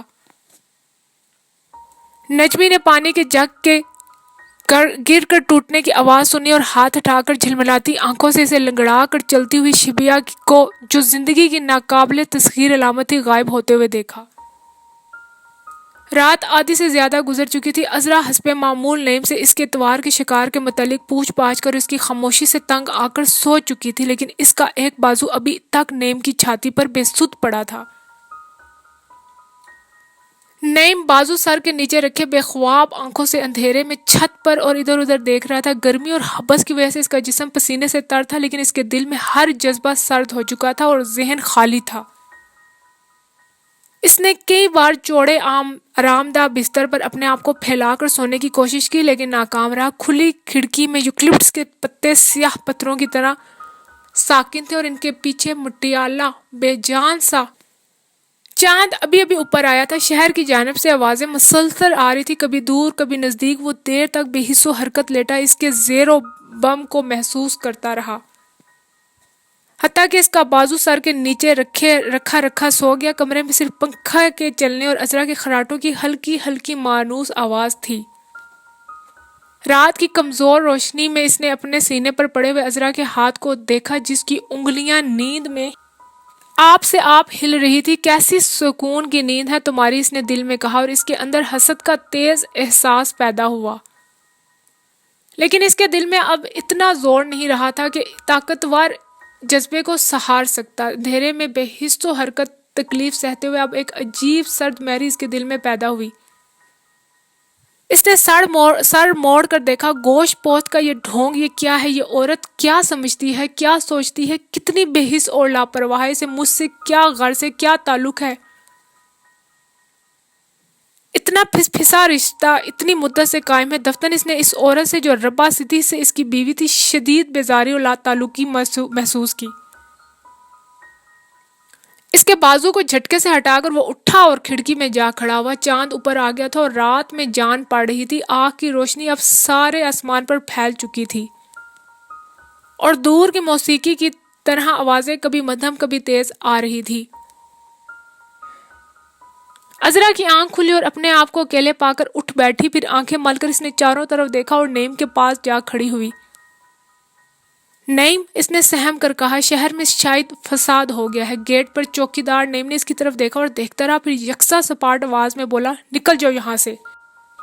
عذرا کی آنکھوں کے آگے سے اندھیرے کا ایک ریلا تیزی سے گزر گیا۔ ایک لمحے کے لیے اس کی پرانی روح بیدار ہوئی، لیکن اب عمر کا زور ٹوٹ چکا تھا۔ وہ چکرا کر اسٹول پر بیٹھ گئی۔ نعیم نے پلنگ پر سے ڈریسنگ گاؤن اٹھایا اور اسے پہنتا ہوا باہر نکل گیا۔ گیٹ پر چوکیداروں نے اسے باہر نکلتے ہوئے حیرت سے دیکھا۔ سڑک لمبی اور سنسان تھی اور بجلی کے کھمبوں پر روشنیاں سستی اور یکسانیت سے جل رہی تھی۔ جب کبھی وہ کھمبے کے نیچے سے گزرتا تو دو چار برساتی پتنگے اس کے بالوں پر گرتے یا کسی کوٹھی کا کتا اس پر بھونکتا۔ اس کے علاوہ اسے اپنی تنہا مسافرت میں کوئی نہ ملا۔ وہ تیز تیز قدموں سے چلتا گیا، حتیٰ کہ سڑک دہنی طرف مڑ کر شہر کی حدود میں داخل ہوگی۔ وہ ایک بازار میں سے گزر رہا تھا جہاں اندھیرا تھا اور تمام دکانیں بند تھیں۔ دکانوں کے تختوں پر جگہ جگہ چارپائیاں بچھی تھی جن پر سے سوتے ہوئے لوگ اٹھ کر جانے کہاں جا چکے تھے۔ کئی ایک چارپائیوں پر آوارہ کتے چڑھ کر بیٹھے اونگ رہے تھے یا مکروہ آوازوں میں رو رہے تھے۔ پھر ایک چھوٹی سی گلی آئی جسے پار کرنے پر دوسرا بازار شروع ہوا جس میں بجلی کے کھمبوں پر روشنیاں تھیں اور پتنگے تھے۔ چارپائیاں اسی طرح خالی پڑی تھی اور کتے اسے دیکھ کر زور زور سے بھونکنے لگے تھے۔ یہ بازار بہت گندا تھا اور کھانے پینے کی اشیاء بکھری پڑی تھی۔ بازار کے وسط میں نعیم کا پاؤں کسی پھل کے چھلکے پر سے پھسلا اور وہ پیٹھ کے بل زمین پر آ رہا۔ اس نے اٹھا کر ایک سلیپر جو اتر گیا تھا پہنا اور پھر چل پڑا۔ اس کے بعد ایک اور اسی قسم کا بازار آیا جس میں آم اور خربوزوں کے چھلکوں اور کتوں سے بچاتا وہ گزر رہا تھا۔ کتے آوارہ اور کاہل تھے اور صرف بھونکنے یا رونے پر مصر تھے۔ کتے کا ایک پلہ سامنے سے گزرتا ہوا اس کی ٹانگوں میں الجھ گیا اور وہ گرتے گرتے بچا۔ پلے نے چیخ چیخ کر آسمان سر پر اٹھا لیا، لیکن اس کی ماں جو ایک خالی چارپائی پر نیم دراز تھی کناز سے پڑی روتی رہی۔ اسی طرح اس نے کئی اندھیری اور نیم اندھیری بدبودار گلیاں پار کی۔ کوئی انسان اس کو نظر نہ آیا، صرف ملی جلی آوازوں کا شور اور آہ کی لہک قریب آتی گئی۔ آخری گلی میں اتنا شور تھا کہ اس نے محسوس کیا جیسے وہ اس کے درمیان کھڑا ہے۔ گلی سنسان تھی اور وہ اکیلا وہاں کھڑا تھا۔ دونوں جانب اونچے اونچے مکان اندھیرے میں پتھریلی بے حسی کے ساتھ کھڑے تھے اور ان کے دروازے اور کھڑکیاں مضبوطی سے بند تھے۔ چلتے چلتے نعیم کا پاؤں پھسل کر گلی کے درمیان بہتی ہوئی نالی میں جا پڑا اور گندے پانی کے چھینٹے اڑ کر اس کے پاجامے پر پھیل گئے۔ اس نے جھک کر سلیپر نالی سے نکالا اور اسے پہنتے ہوئے ایک لمحے کو اس نے اس جگہ پر اپنے آپ کو بے حد اجنبی اور تنہا اور مضحکہ خیز محسوس کیا۔ لیکن جلتی ہوئی لکڑی کی بو اب اس کی ناک میں داخل ہو رہی تھی اور دھواں گلی میں پھیل رہا تھا۔ گلی کا موڑ مڑنے پر اچانک وہ اس ساری تڑپلاہٹ کے درمیان پہنچ گیا۔ یہ ایک کھلا سا احاطہ تھا جیسا کہ پرانے محلوں میں کہیں نہ کہیں ضرور ہوتا ہے۔ نعیم کے عین سامنے 3-4 اونچے اونچے مکان دھڑا دھڑ جل رہے تھے۔ ہوا کی کمی کی وجہ سے دھواں وہیں پر بھر گیا تھا اور ان چاروں طرف لوگ جو تماشا دیکھنے کے لیے اپنے اپنے مکانوں کے دروازوں پر اکٹھے ہوئے تھے آنسو بھری آنکھوں کو بار بار پونجھ رہے تھے اور ناک صاف کر رہے تھے۔ آگ بجھانے کی کوشش کوئی نہ کر رہا تھا، صرف ایک فائر بریگیڈ کا انجن جو اندر نہ آ سکتا تھا باہر سڑک پر کھڑا تھا اور فائر مین اس کے پتلے سے پائپ کے ذریعے سے جو اتنی بڑی آگ کے لیے نہایت ناکافی تھا پانی پھینک رہے تھے۔ جلتے ہوئے مکانوں کے آس پاس کے گھروں میں سے سامان نکالا جا رہا تھا اور ڈرے ہوئے جسموں اور شدید خطرے کی وجہ سے خالی چہروں والے لوگ چیخ چیخ کر اندر باہر بھاگ رہے تھے۔ ان کے چہروں پہ پسینے کی لکیریں چل رہی تھی اور وہ آگ میں چمک رہے تھے۔ چند ایک پولیس کے سپاہی بلا وجہ ادھر ادھر بھاگ رہے تھے۔ مخالف صف نے گلی کے فرش پر چند کنبے اپنے مختصر سامان کے اوپر بیٹھے ہوئے تھے اور مکمل طور پر خالی الذہن دکھائی دے رہے تھے۔ یہ شاید وہ لوگ تھے جو جلتے ہوئے مکانوں میں سے جان بچا کر نکل آئے اور جن کی عورتیں اور بچے رو رہے تھے اور مرد سراسیمہ کھڑے تھے۔ ایک جوان مرد جو چیخ چیخ کر اپنے کنبے کو چپ رہنے کی تلقین کر رہا تھا آخر برداشت نہ کر سکا اور کود کود کر اپنی بیوی اور بچوں کو پیٹنے لگا۔ وہیں کھڑے کھڑے نعیم نے اس سارے منظر کی شدید الم اور مضحکے کو محسوس کیا اور چل پڑا۔ اس سارے ہجوم میں کسی نے بھی اس اکلوتے جسم چرا کر نکلتے ہوئے انسان کی افات کو نہ پہچانا کہ اجتماعی انسان افات اس قدر جاذب نگاہ ہوتی ہے۔ فائر انجن کے پاس پہنچ کر وہ ٹھٹک کر رک گیا۔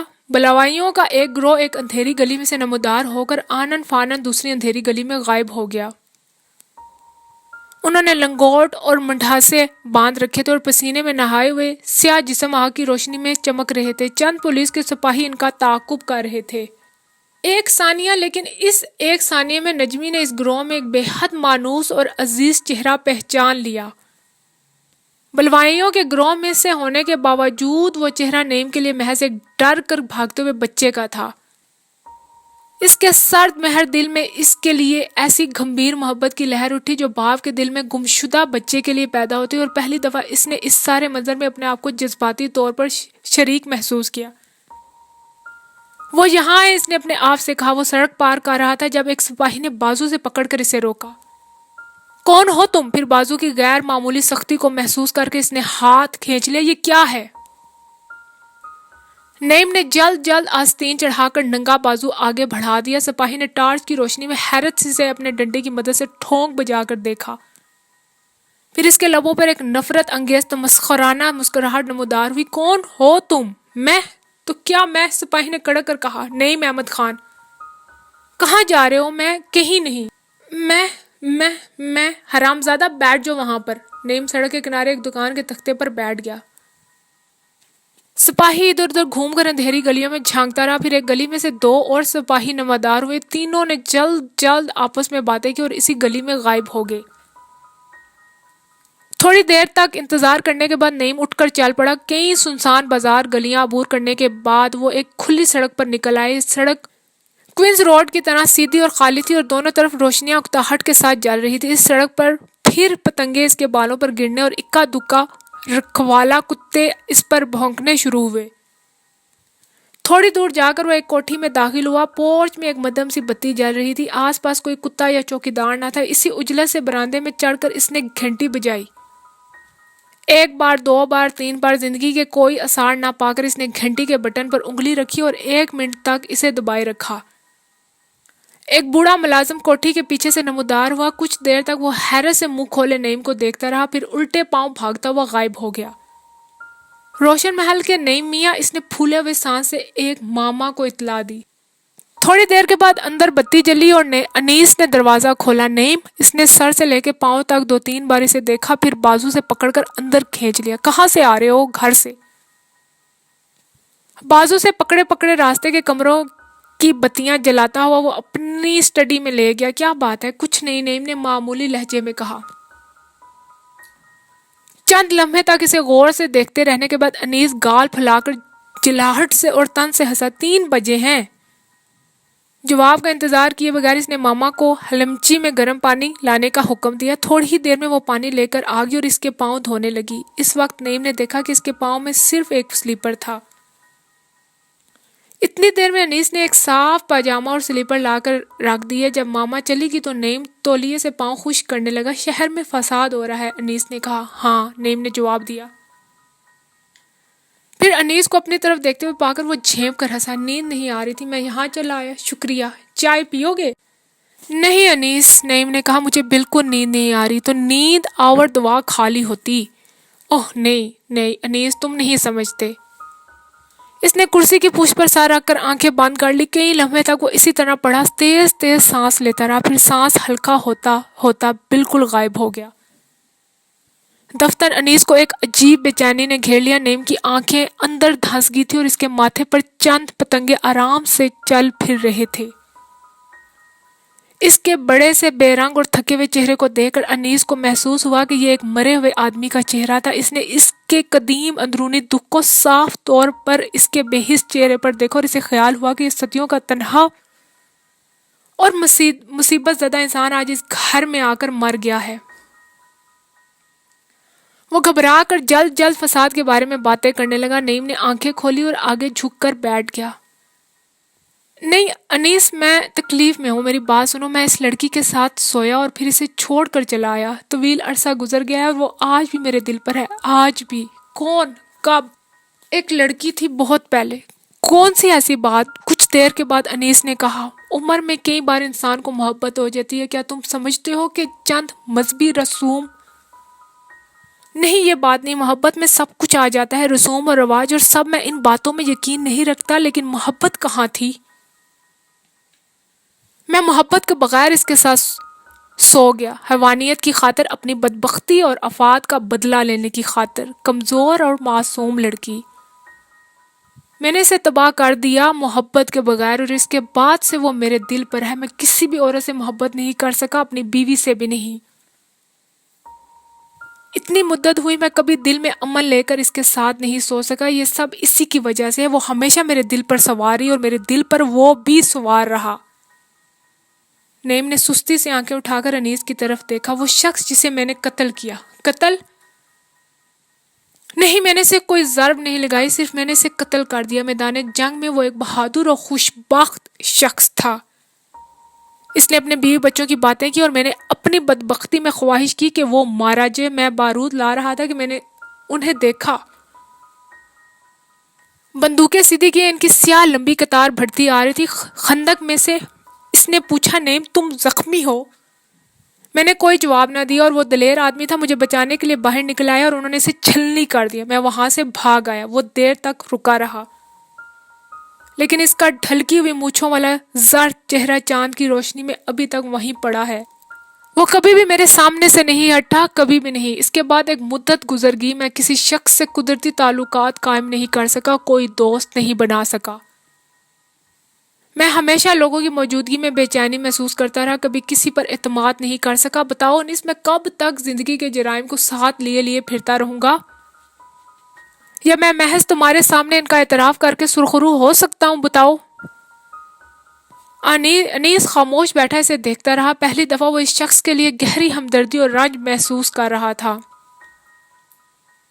شاید پہلی بار اس پر اس بات کا انکشاف ہوا کہ یہ شخص جسے وہ اتنے عرصے تک احمق سمجھتا رہا تھا، آخر اتنا احمق نہ تھا، کہ وہ بہت کچھ جانتا مگر صرف سزا بھگت رہا تھا، کہ اس میں اتنا ضمیر، اتنی ذہانت موجود تھی کہ ایک طویل عرصے تک بے زبانی اور مظلومیت کے ساتھ ایک مسلسل موت کی اذیت برداشت کرتا رہا تھا۔ میں اپنے ضمیر کے ستم اٹھاتا رہا ہوں، وہ کہہ رہا تھا، میں اسے ختم نہیں کر سکا، میں کیا کر سکتا ہوں؟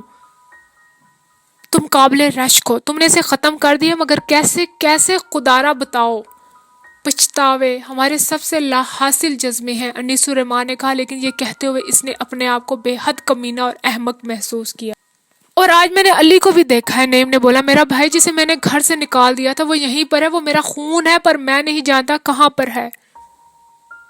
اور میں نے ایک دفعہ ایک دوست سے باتیں کی تھی جو مر چکا تھا، کیا دیکھتے ہو یہ سچ ہے؟ میں نے صاف طور پر جیسے تم میرے سامنے بیٹھے ہو دیکھا ہے کہ وہ شخص مر چکا ہے، اور وہ میرا دوست تھا اور مجھ سے ہم کلام تھا۔ اس کے تھوڑے عرصے بعد کسی نے مجھے بتایا کہ وہ میدان جنگ میں لڑتا ہوا مارا گیا، لیکن موت تو ایک ہی ہوتی ہے، اور میں نے اسے دیکھا ہے، مجھے خیال ہوتا ہے کہ اس کی موت کا ذمہ دار بھی میں ہی ہوں۔ خیال ہوتا ہے، انیس خفا ہو کر بولا، تمہاری سب سے بڑی مصیبت یہی ہے کہ اوٹ پٹانگ خیال دوڑاتے رہتے ہو، مت سوچو۔ اور عاشم نجمی کو میں نے دیکھا، نعیم اسی طرح دیر تک باتیں کرتا رہا۔ انیس نے پھر اسے نہیں ٹوکا، بولنے دیا۔ وہ دنیا میں مستقل چھوٹے بڑے دکھ سہتا ہوا قدیمی شریف انسان تھا، جس کے دل پر سے، سارے وجود پر سے ایک عظیم بوجھ آہستہ آہستہ اٹھ رہا تھا۔ بوجھ جسے وہ بے زبان بار برادر جانور کی طرح ایک مدت تک اٹھائے پھر رہا تھا۔ آخر کار وہ تھک کر چپ ہو گیا اور کرسی کے پشت پر سر ٹیک کر اونگنے لگا۔ تھوڑی دیر کے بعد وہ وہیں پڑا سو گیا۔ باہر ایک نیا دن طلوع ہو رہا تھا۔ اسی روز کوئی وجہ بتائے بغیر وہ عذرا کو لے کر ایک دوسرے مکان میں منتقل ہو گیا۔ روشن محل کے ملازم کئی روز تک اس کا سامان وہاں پہنچاتے رہے۔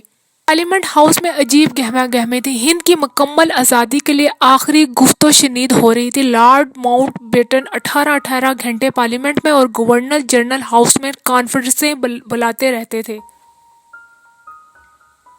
اور ملک بھر سے سول نافرمانی کی تحریک کی وحشت ناک خبریں وصول ہوتی رہتی تھیں۔ ملک کی دونوں بڑی پارٹیاں، کانگریس اور مسلم لیگ کے لیڈر دلی میں جمع تھے اور وائس رائے ماؤنٹ بیٹن سے ملنے میں مصروف تھے۔ ہر طرف عجیب افراتفری کا عالم تھا۔ ملک کے مستقبل کے متعلق ہر کوئی اپنی سی پیش گوئی کر رہا تھا، لیکن ہر کوئی اپنی اپنی جگہ مکمل بے یقینی اور بے اعتمادی کی حالت میں تھا۔ روزانہ زندگی کا ہر کاروبار معطل ہو چکا تھا، ملک کے بٹوارے کی خبریں گرم تھیں اور لوگ ایک جاں گسل درمیانی وقفے سے گزر رہے تھے۔ 40 کروڑ ہندوستانیوں پر ابتری کا وہ دور تھا کہ پہلے کبھی نہ آیا تھا۔ وزارت داخلہ کے پارلیمنٹری سیکرٹری کے دفتر میں بھی ایک خاموش ہنگامہ تھا جس میں سب شریک تھے۔ Assistant secretary of state, clerk, چپڑاسی اور تمام چھوٹے بڑے اہلکار انیس کی سربراہی میں اپنے اپنے کام میں مصروف تھے اور ساتھ ہی ساتھ کانفرنس روم کی طرف اور پارلیمنٹ کی عمارت کے باہر کے مظاہرے کرنے والے ہجوم کی طرف بھی متوجہ تھے۔ صرف نعیم تھا جو بیکار پھر رہا تھا۔ دفتر آتے ہی اس نے کام میں مصروف ہونے کی کوشش کی تھی، لیکن تھوڑی ہی دیر میں اسے سخت نیند آنے لگی اور وہ قلم رکھ کر کرسی پر ہی سو گیا۔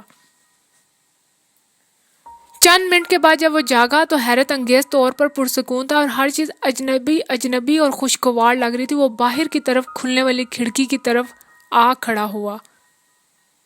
باہر ایک نہایت چمکدار اور گرم صبح تھی اور دھوپ چاروں طرف پھیل چکی تھی۔ پارلیمنٹ کی عمارت جہاں ختم ہوتی تھی ایک کھلا سا صاف ستھرا میدان تھا جس میں ایک خاص ترتیب کے ساتھ سایہ دار درخت لگے تھے۔ اس پر سے چوڑی سڑک تھی جس پر پولیس کا پہرا تھا، پھر ایک لمبا چوڑا ریلتا پیلتا ہوا ہجوم تھا جو نعرے لگا رہا تھا اور پولیس کے پہرے کو توڑ کر آگے بڑھنے کی کوشش کر رہا تھا۔ ان کا ہلکا ہلکا شور تقریباً شہد کی مکھیوں کی بنبناہٹ کی طرح نعیم تک پہنچ رہا تھا۔ وہ آسانی سے اپنے آپ کو سنبھالنے کھڑکی میں کھڑا اس گرد کے بادل کو دیکھتا رہا جو ہزاروں پاؤں پٹکتے اور کودتے ہوئے لوگوں میں سے اٹھ اٹھ کر ان کے سروں پر منڈلا رہا تھا۔ اس وقت وہاں کھڑے کھڑے نعیم نے محسوس کیا کہ وہ ان سب سے الگ تھلگ اور اوپر کہیں تنہا کھڑا ہے، اس شور مچاتے ہوئے ہجوم اور مشین کی طرح کام کرتے ہوئے اہلکاروں سے اوپر۔ اس تنہا مقام پہ جہاں وہ کھڑا ہے فضا خاموش اور خوبصورت ہے اور روشنی سارے میں پھیلی ہوئی ہے۔ زندگی صاف نیلے آسمان کی طرح پرامن اور وسیع ہے۔ اس نے آنکھیں بند کر کر گہرے گہرے مسرور سانس لی اور انیس الرحمن کی موجودگی کو جو اس دوران میں آ کر اس کے قریب کھڑا ہو گیا تھا قطعی محسوس نہ کیا۔ جب اس نے آنکھیں کھولی تو انیس باہر دیکھتا ہوا بڑبڑا رہا تھا، غول غول شور مچاتے ہوئے، اچھلتے کودتے دھکیلتے ہوئے، بے ترتیب اور غلیظ۔ ایک طنزیہ مسکراہٹ اس کے ہونٹوں پر نمودار ہوئی، سوروں کے گلے کی طرح۔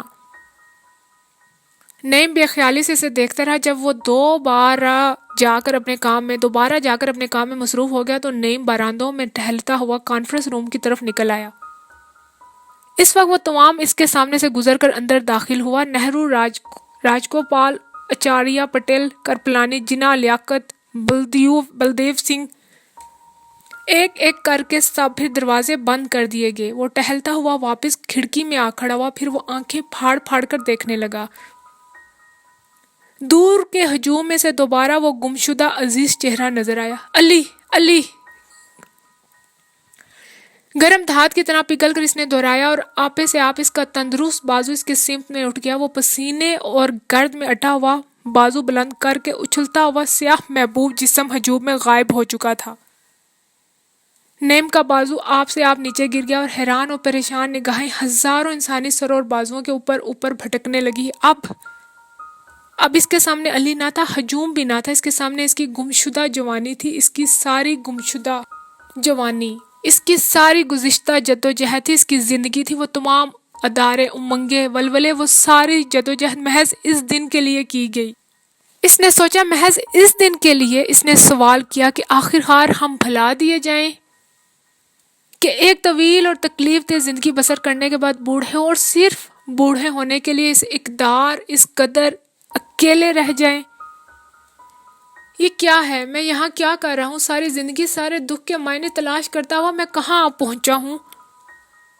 اپنی ساری جدوجہد کا جواز ڈھونڈنے میں کہاں آیا ہوں؟ میں کہاں نکل آیا ہوں؟ آخر کہاں؟ محض یہاں؟ اس وقت اس جوش سے چلاتے ہوئے ضدی اور گستاخ اور گرد آلود ہجوم کو دیکھ کر وزنی اور کند احساس کا ایک ریلا آیا اور جیسے سمندر کی تہہ میں بیٹھا ہوا پتھر گہرے طوفان میں ایک دم اٹھتا آیا، نعیم کے دل میں بھاری اور کند درد پیدا ہوا۔ بچھڑ جانے کا، پیچھے رہ جانے کا، بھٹک جانے کا، ضائع ہو جانے کا۔ چند منٹ کے لیے وہ بالکل خالی الذہن ہو گیا۔ پھر اس خلا میں سے اس کا موجودہ دکھ ابھرا۔ پیچھے مڑ کر دیکھے بغیر اس نے تصور کیا اور صاف طور پر دیکھا کہ انیس اپنی تمام تر حیوانی قوت کے ساتھ اٹھ رہا ہے، بیٹھ رہا ہے، مڑ رہا ہے، کام میں مصروف ہے اور باتیں کر رہا ہے، تندہی سے فائلوں کے ڈھیر میں گم ہے اور انہیں پڑھ رہا ہے، اور اٹھا کر پرنسپل سیکرٹری کے دفتر میں لے جا رہا ہے، اور کھڑکی سے باہر جھانک رہا ہے اور ساری دنیا سے نفرت کر رہا ہے، دوسرے تمام لوگوں کو اور تمام واقعات کو اپنے طنز، اپنی دنیا داری اور اپنی ہوشیاری میں غرق کر رہا ہے۔ ایک بے حد باضمیر اور ہنس مکھ اور دانا مشین ہے جو اپنے زور پر چلے جا رہی ہے، ایک حیوان ہے جو محض عادتاً زندہ ہے، کام کر رہا ہے، اور یہ شخص، اس نے سوچا، یہ شخص اتنا کچھ جانتا ہے، سب کچھ جانتا ہے۔ اس کے باوجود دفتر اس سیاہ سفید خلا میں سے ایک خوفناک ٹھوس حقیقت نمایاں ہوئی کہ یہ شخص خود غرضی، ذہنی بددیانتی اور انسانی کمزوری کی ایک عظیم علامت ہے۔ وہ مڑا اور دیوار کے ساتھ پشت لگا کر کھڑا ہو گیا، اندر کے سارے منظر کو بظاہر قائلی کے ساتھ دیکھتا ہوا وہ دھیرے دھیرے لیکن حیرت انگیز سرعت اور صفائی کے ساتھ بالآخر عقل کے اس عظیم چنگل میں سے نکل آیا جس میں ایک طویل عرصے سے گرفتار تھا۔ اس نے آہستہ سے جھک کر اپنی چھڑی اور ٹوپی اٹھائی اور چل دیا۔ کہاں جا رہے ہو؟ انیس الرحمن اٹھ کھڑا ہوا۔ باہر، لیکن کانفرنس جا رہی ہے اور مشتعل ہجوم، یہ صبح دیکھ رہے ہو؟ نیم نے کھڑکی سے باہر دیکھتے ہوئے کہا، ایک دفعہ کسی نے پتہ نہیں کون تھا مجھ سے کہا تھا کہ خدا بندی کی دنیا پر ہر صبح نئی دلکشی اور آزادی لے کر طلوع ہوتی ہے۔ اس نے سیدھا انیس کے چہرے پر دیکھا۔ خدا حافظ۔ پارلیمنٹ کی عمارت کی بیرونی سیڑھیوں پر کھڑے ہو کر اس نے آزادی اور مسرت کا لمبا سانس لیا، پھر وہ مظاہرین کے ہجوم میں گھس گیا۔ ہر طرف سے دھکے پڑ رہے تھے اور سیاہ غلیظ بدنوں سے پسینے کی بو آ رہی تھی۔ وہ مضبوط قدموں سے چلتا گیا۔ کافی دیر کے بعد وہ ہجوم کے دوسرے کنارے پر نکل آیا۔ انقلاب زندہ باد! کئی ہزار لوگ چلائے۔ وہ مڑ کھڑا ہو گیا۔ مختلف قسموں کے نعروں کا شور اس کے کانوں میں آ رہا تھا۔ انقلاب زندہ باد! اکھنڈ ہندوستان زندہ باد! حکومت برطانیہ مرد آباد! پاکستان زندہ باد! سول نافرمانی! آزادی! آزادی! اس نے اپنی ٹوپی اتاری، سے چھڑی کی نوک پر چڑھا کر بلند کیا اور پوری قوت سے چیخا، آزادی زندہ باد! اس کی آواز ایک چھوٹے سے دائرے میں گھٹ کر رہ گئی۔ چند لوگوں نے مڑ کر اس کی طرف دیکھا، لیکن وہ بھی اس کی آزادی کی معنی سے بے خبر رہے۔ آپ سے آپ مسکراتا ہوا مختلف سڑکوں پر چلتا رہا، پھر ایک جگہ دور سے روشن محل کی عمارت نظر پڑنے پر رک گیا۔ نجمی، آج میں نے رہائی پا لی ہے اس شے سے جس نے مجھے تمہارا گھر چھوڑنے پر مجبور کیا تھا۔ تمہیں پتہ چلتا تو ضرور خوش ہوتی، تم میری بیٹی ہو، اس نے زیر لب کہا، پھر اپنے گھر کی طرف مڑ گیا۔ چند روز کے بعد فسادات زور پکڑ گئے اور وہ لوگ شہر چھوڑنے لگے۔ ریل گاڑیاں کم پڑ گئی تو جان بچا کر بھاگنے والوں کے قافلوں کے قافلے پیدل چل پڑے۔ ملک کے تمام حصوں سے فسادات اور لوگوں کے بھاگنے کی خبریں موصول ہو رہی تھیں۔ ابھی سیاسی گفت و شنید کا کوئی آخری فیصلہ نہ ہو سکا تھا، لیکن ملک کے بٹوارے کے متعلق ایک عام یقین پھیل رہا تھا، وہ جسے اب تک ملک کی عام آبادی نے محض خیال آرائی سمجھ رکھا تھا۔ حقیقت بنتی ہوئی نظر آئی تو لوگ دفتر خالی الذہن ہو گئے۔ فسادات کی حیوانیت سر پر سوار ہوئی تو بالکل بوکھلا گئے اور گھر بار چھوڑ چھاڑ کر منزل کا تعین کیے بغیر بھاگ اٹھے۔ روشن محل کے وسیع ہال میں کنبے کے سبھی افراد جمع تھے سوائے نعیم کے۔ عذرا جو ابھی ابھی آئی تھی بظاہر سکون کے ساتھ صوفے پر بیٹھی تھی، اس کے ساتھ لگی زرد رو نجمی سہمی ہوئی سیدھی بیٹھی تھی۔ آگے دو کرسیوں پر پرویز کی بیوی اور لڑکا آمنے سامنے بیٹھے تھے۔ دوسرے بڑے صوفے میں روشن آغا اور ان کی بیوی دھنسے ہوئے تھے۔ صرف پرویز ہاتھ پشت پر باندھے سر جھکائے کمرے میں چکر لگا رہا تھا۔ کمرے کی فضا پر عجیب گھٹن اور اداسی طاری تھی۔ باہر بارش ہو رہی تھی۔ پرویز 2 گھنٹے سے متواتر بول بول کر اب خاموش ہو چکا تھا۔ صبح سے وہ روشن آغا کو سب کے ساتھ پاکستان جانے پر مجبور کر رہا تھا۔ اس نے دلی سے لاہور جانے والے ہوائی جہاز پر سب کی سیٹیں بک کرا لی تھیں اور سامان روشن آغا کو خبر کیے بغیر بندھا چکا تھا۔ یہ میرا گھر ہے، اس کی بنیاد میرے بزرگوں نے رکھی تھی اور یہیں ہم سب پیدا ہوئے ہیں۔ کوئی کیا کہے گا؟ وہ سارا وقت صرف یہی کہتے رہے اور پرویز کے اور دوسرے گھر والوں کے تمام دلائل بیکار ثابت ہوئے۔ اب سب بیکار تھا۔ کبھی کبھی پرویز نا امیدی کے عالم میں چلا اٹھتا، روشن پور، یہاں بیٹھ کر آپ کہتے ہیں آپ کا خیال ہے کہ روشن پور کے لوگ ابھی تک آپ کے وفادار ہیں؟ آج آپ روشن پور میں داخل نہیں ہو سکتے، انہوں نے منشی کو اور ہمارے سب کارندوں کو قتل کر دیا ہے، آج ہمیں وہاں کوئی نہیں جانتا۔ پاگل پن کی باتیں مت کرو، وہ جواب دیتے۔ آخر پرویز جیبوں میں ہاتھ ڈال کر ٹانگیں پھیلا کر ان کے درمیان کھڑا ہوا۔ تو پھر ہم سب جا رہے ہیں، اس نے دھیمے قطعی لہجے میں کہا۔ روشن آغا نے اپنی بیوی کی طرف دیکھا جو نظریں چرائے خاموش بیٹھی رہی، پھر انہوں نے سوالیہ نظروں سے عذرا کو دیکھا۔ نعیم نے عمر بھر بھلا کر کس کی بات مانی ہے؟ پرویز غصے سے بولا۔ عذرا ہمارے ساتھ چل رہی ہے، وہ جائے نہ جائے۔ روشن آغا نے دوبارہ اپنی بیوی کو دیکھا، یکلخت بے حد اکتا کر انہوں نے کہا تو پھر شوق سے جائیے، اور منہ پھیر کر بیٹھ گئے۔ پرویز تھوڑی دیر گھبراہٹ میں چکر لگانے کے بعد ٹوپی اور برساتی اٹھا کر بغیر کچھ کہے دروازہ کھول کر باہر نکل گیا۔ دوپہر کے وقت وہ سب ایئرپورٹ کو روانہ ہوئے۔ روشن آغا اپنے کمرے کے دروازے پر سب روتے ہوئے گھر والوں کو الوداع کرنے کے لیے آئے۔ جاتے جاتے سب نے ان سے وعدہ کیا کہ حالات بہتر ہونے پر وہ واپس آ جائیں گے، اور اگر خدا نہ خواستہ حالات خراب ہوں گے تو روشن آغا یقیناً ان سے آن ملیں گے۔ شام تک روشن محل کے تمام نوکر غائب ہو گئے، چوکیدار اور خاکروب تک۔ صرف روشن آغا کا ملازم خصوصی حسین وفاداری سے ان کے بند دروازے کے ساتھ لگ کر بیٹھا رہا۔ رات سے پہلے روشن محل کو آگ لگا دی گئی۔ بارش رک گئی تھی اور بلوائیوں کے 3 گروہ یکے بعد دیگرے جانے کہاں سے وارد ہوئے، اور نہایت خاموشی سے اس محیط 2 منزلہ عمارت کا مشرقی حصہ جلنے لگا۔ نعیم اور عذرا کے جانے کے بعد سے یہ حصہ خالی پڑا تھا۔ روشن آغا اور حسین پچھلے دروازوں سے جان بچا کر بھاگے۔ جاتے جاتے انہوں نے بلوائیوں کی جھلک دیکھی۔ وہ لمبے تڑنگے سکھ کسان اور چھوٹی ذاتوں کے کالے کالے لوگ تھے جو ان کا سامان نکال کر لان میں جمع کر رہے تھے اور اسے بھی آگ لگا کر بھتنوں کی طرح شور مچا رہے تھے۔ کئی ایک کوٹھیاں جل رہی تھی، پرانے وسیع اور جانے پہچانے گھر جن میں عمر بھر آنا جانا رہا تھا، اور ان کے باسی پرانے وقتوں کے نجیب الطرفین تعلقدار اور سرکاری افسر جو ایسے اچھے دوست تھے۔ سڑک پر جانے سے اعتراض کرتے ہوئے روشن آغا اور حسین مکانوں کے پیچھے پیچھے کھیتوں اور غیر آباد زمینوں میں سے بھاگتے ہوئے گزر رہے تھے۔ رات پڑ چکی تھی، گڑھوں میں بارش کا پانی رکا ہوا تھا۔ وقفے وقفے پر وہ دونوں تاریکی میں تیز تیز چلتے ہوئے ایک دم پھسل کر کسی گڑھے میں گر پڑتے۔ حسین اپنے آقا کو کمر سے پکڑ کر باہر نکالتا اور وہ اپنے خاص انداز میں کوستے ہوئے پھر بھاگنے لگتے۔ دونوں سر سے پاؤں تک کیچڑ آلود تھے۔ ایک جگہ پر تھک کر روشن آغا رک گئے اور ہانپنے لگے۔ دائیں جانب ایک چھوٹی سی کوٹھی تھی جس میں روشنیاں جاری تھی اور پردے سکون کے ساتھ پھڑ پھڑا رہے تھے۔ حسین، روشن آغا نے اداسی سے پوچھا، تم کبھی ایسی راتوں میں باہر سے گزرے ہو جبکہ اندر لوگ اپنے پردوں کے پیچھے اطمینان سے بیٹھے ہوئے ہوں؟ ہاں سرکار، بے شک، پر کیسا عجیب لگتا ہے۔ وہ پھر چل پڑے۔ حسین آگے نکلتے ہوئے بولا، مجھے آگے جانے دیں حضور، گڑھوں کا پتہ چلتا رہے گا، آپ بچ جائیں گے۔ لیکن اندھیرے اور اجلت کے باعث وہ ایک دوسرے کے درمیان زیادہ فاصلہ نہ دے سکے، اور جب حسین تاریکی میں ہاتھ پھیلا کر کسی پانی سے بھرے ہونے گھڑے میں گرتا تو پیشتر اس کے منہ سے آواز نکلتی۔ روشن آغا اس انداز میں اپنے آپ کو سنبھالنے کے لیے ہوا میں ہاتھ چلاتے ہوئے دھڑام سے اس کے اوپر گر پڑتے۔ انہیں عجیب سا احساس ہوا۔ آخر ٹھوکریں کھاتے ہوئے وہ ہوائی اڈے کو جانے والی سڑک پر نکل آئے۔ سڑک پکی تھی اور ذرا فاصلے پر ایک چھوٹا سا پل تھا جس کے نیچے برساتی نالا شور مچاتا ہوا بہہ رہا تھا۔ اس سے پرے ایئرپورٹ کی عمارت کی روشنیاں جاری تھی۔ روشن آغا نڈھال ہو کر پل پر بیٹھ کے، بارش پھر شروع ہو گئی تھی، وہ وہیں پر بیٹھے رہے اور بارش ان کے جسموں سے گھڑوں کا کیچڑ دھوتی رہی۔ حسین، ہم اتنے اچھے دوست ہو سکتے تھے۔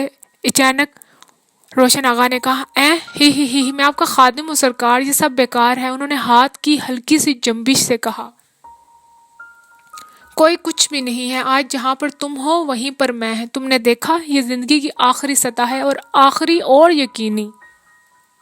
پھر ان کی نظر اندھیرے میں چمکتی ہوئی کلائی کی گھڑی پر پڑی۔ 9 بجے تھے، جہاز چھوٹنے میں ابھی 2 گھنٹے ہیں۔ انہوں نے سوچا وہ کچھ دیر ابھی اور سستا سکتے ہیں، زندگی کے اس مضحکے پر غور کر سکتے ہیں، اور یہ بارش کتنی سکون بخش ہے۔ گو ایئرپورٹ پہنچتے ہی انہیں پرویز سے لے کر خشک کپڑے پہن لینے چاہیے۔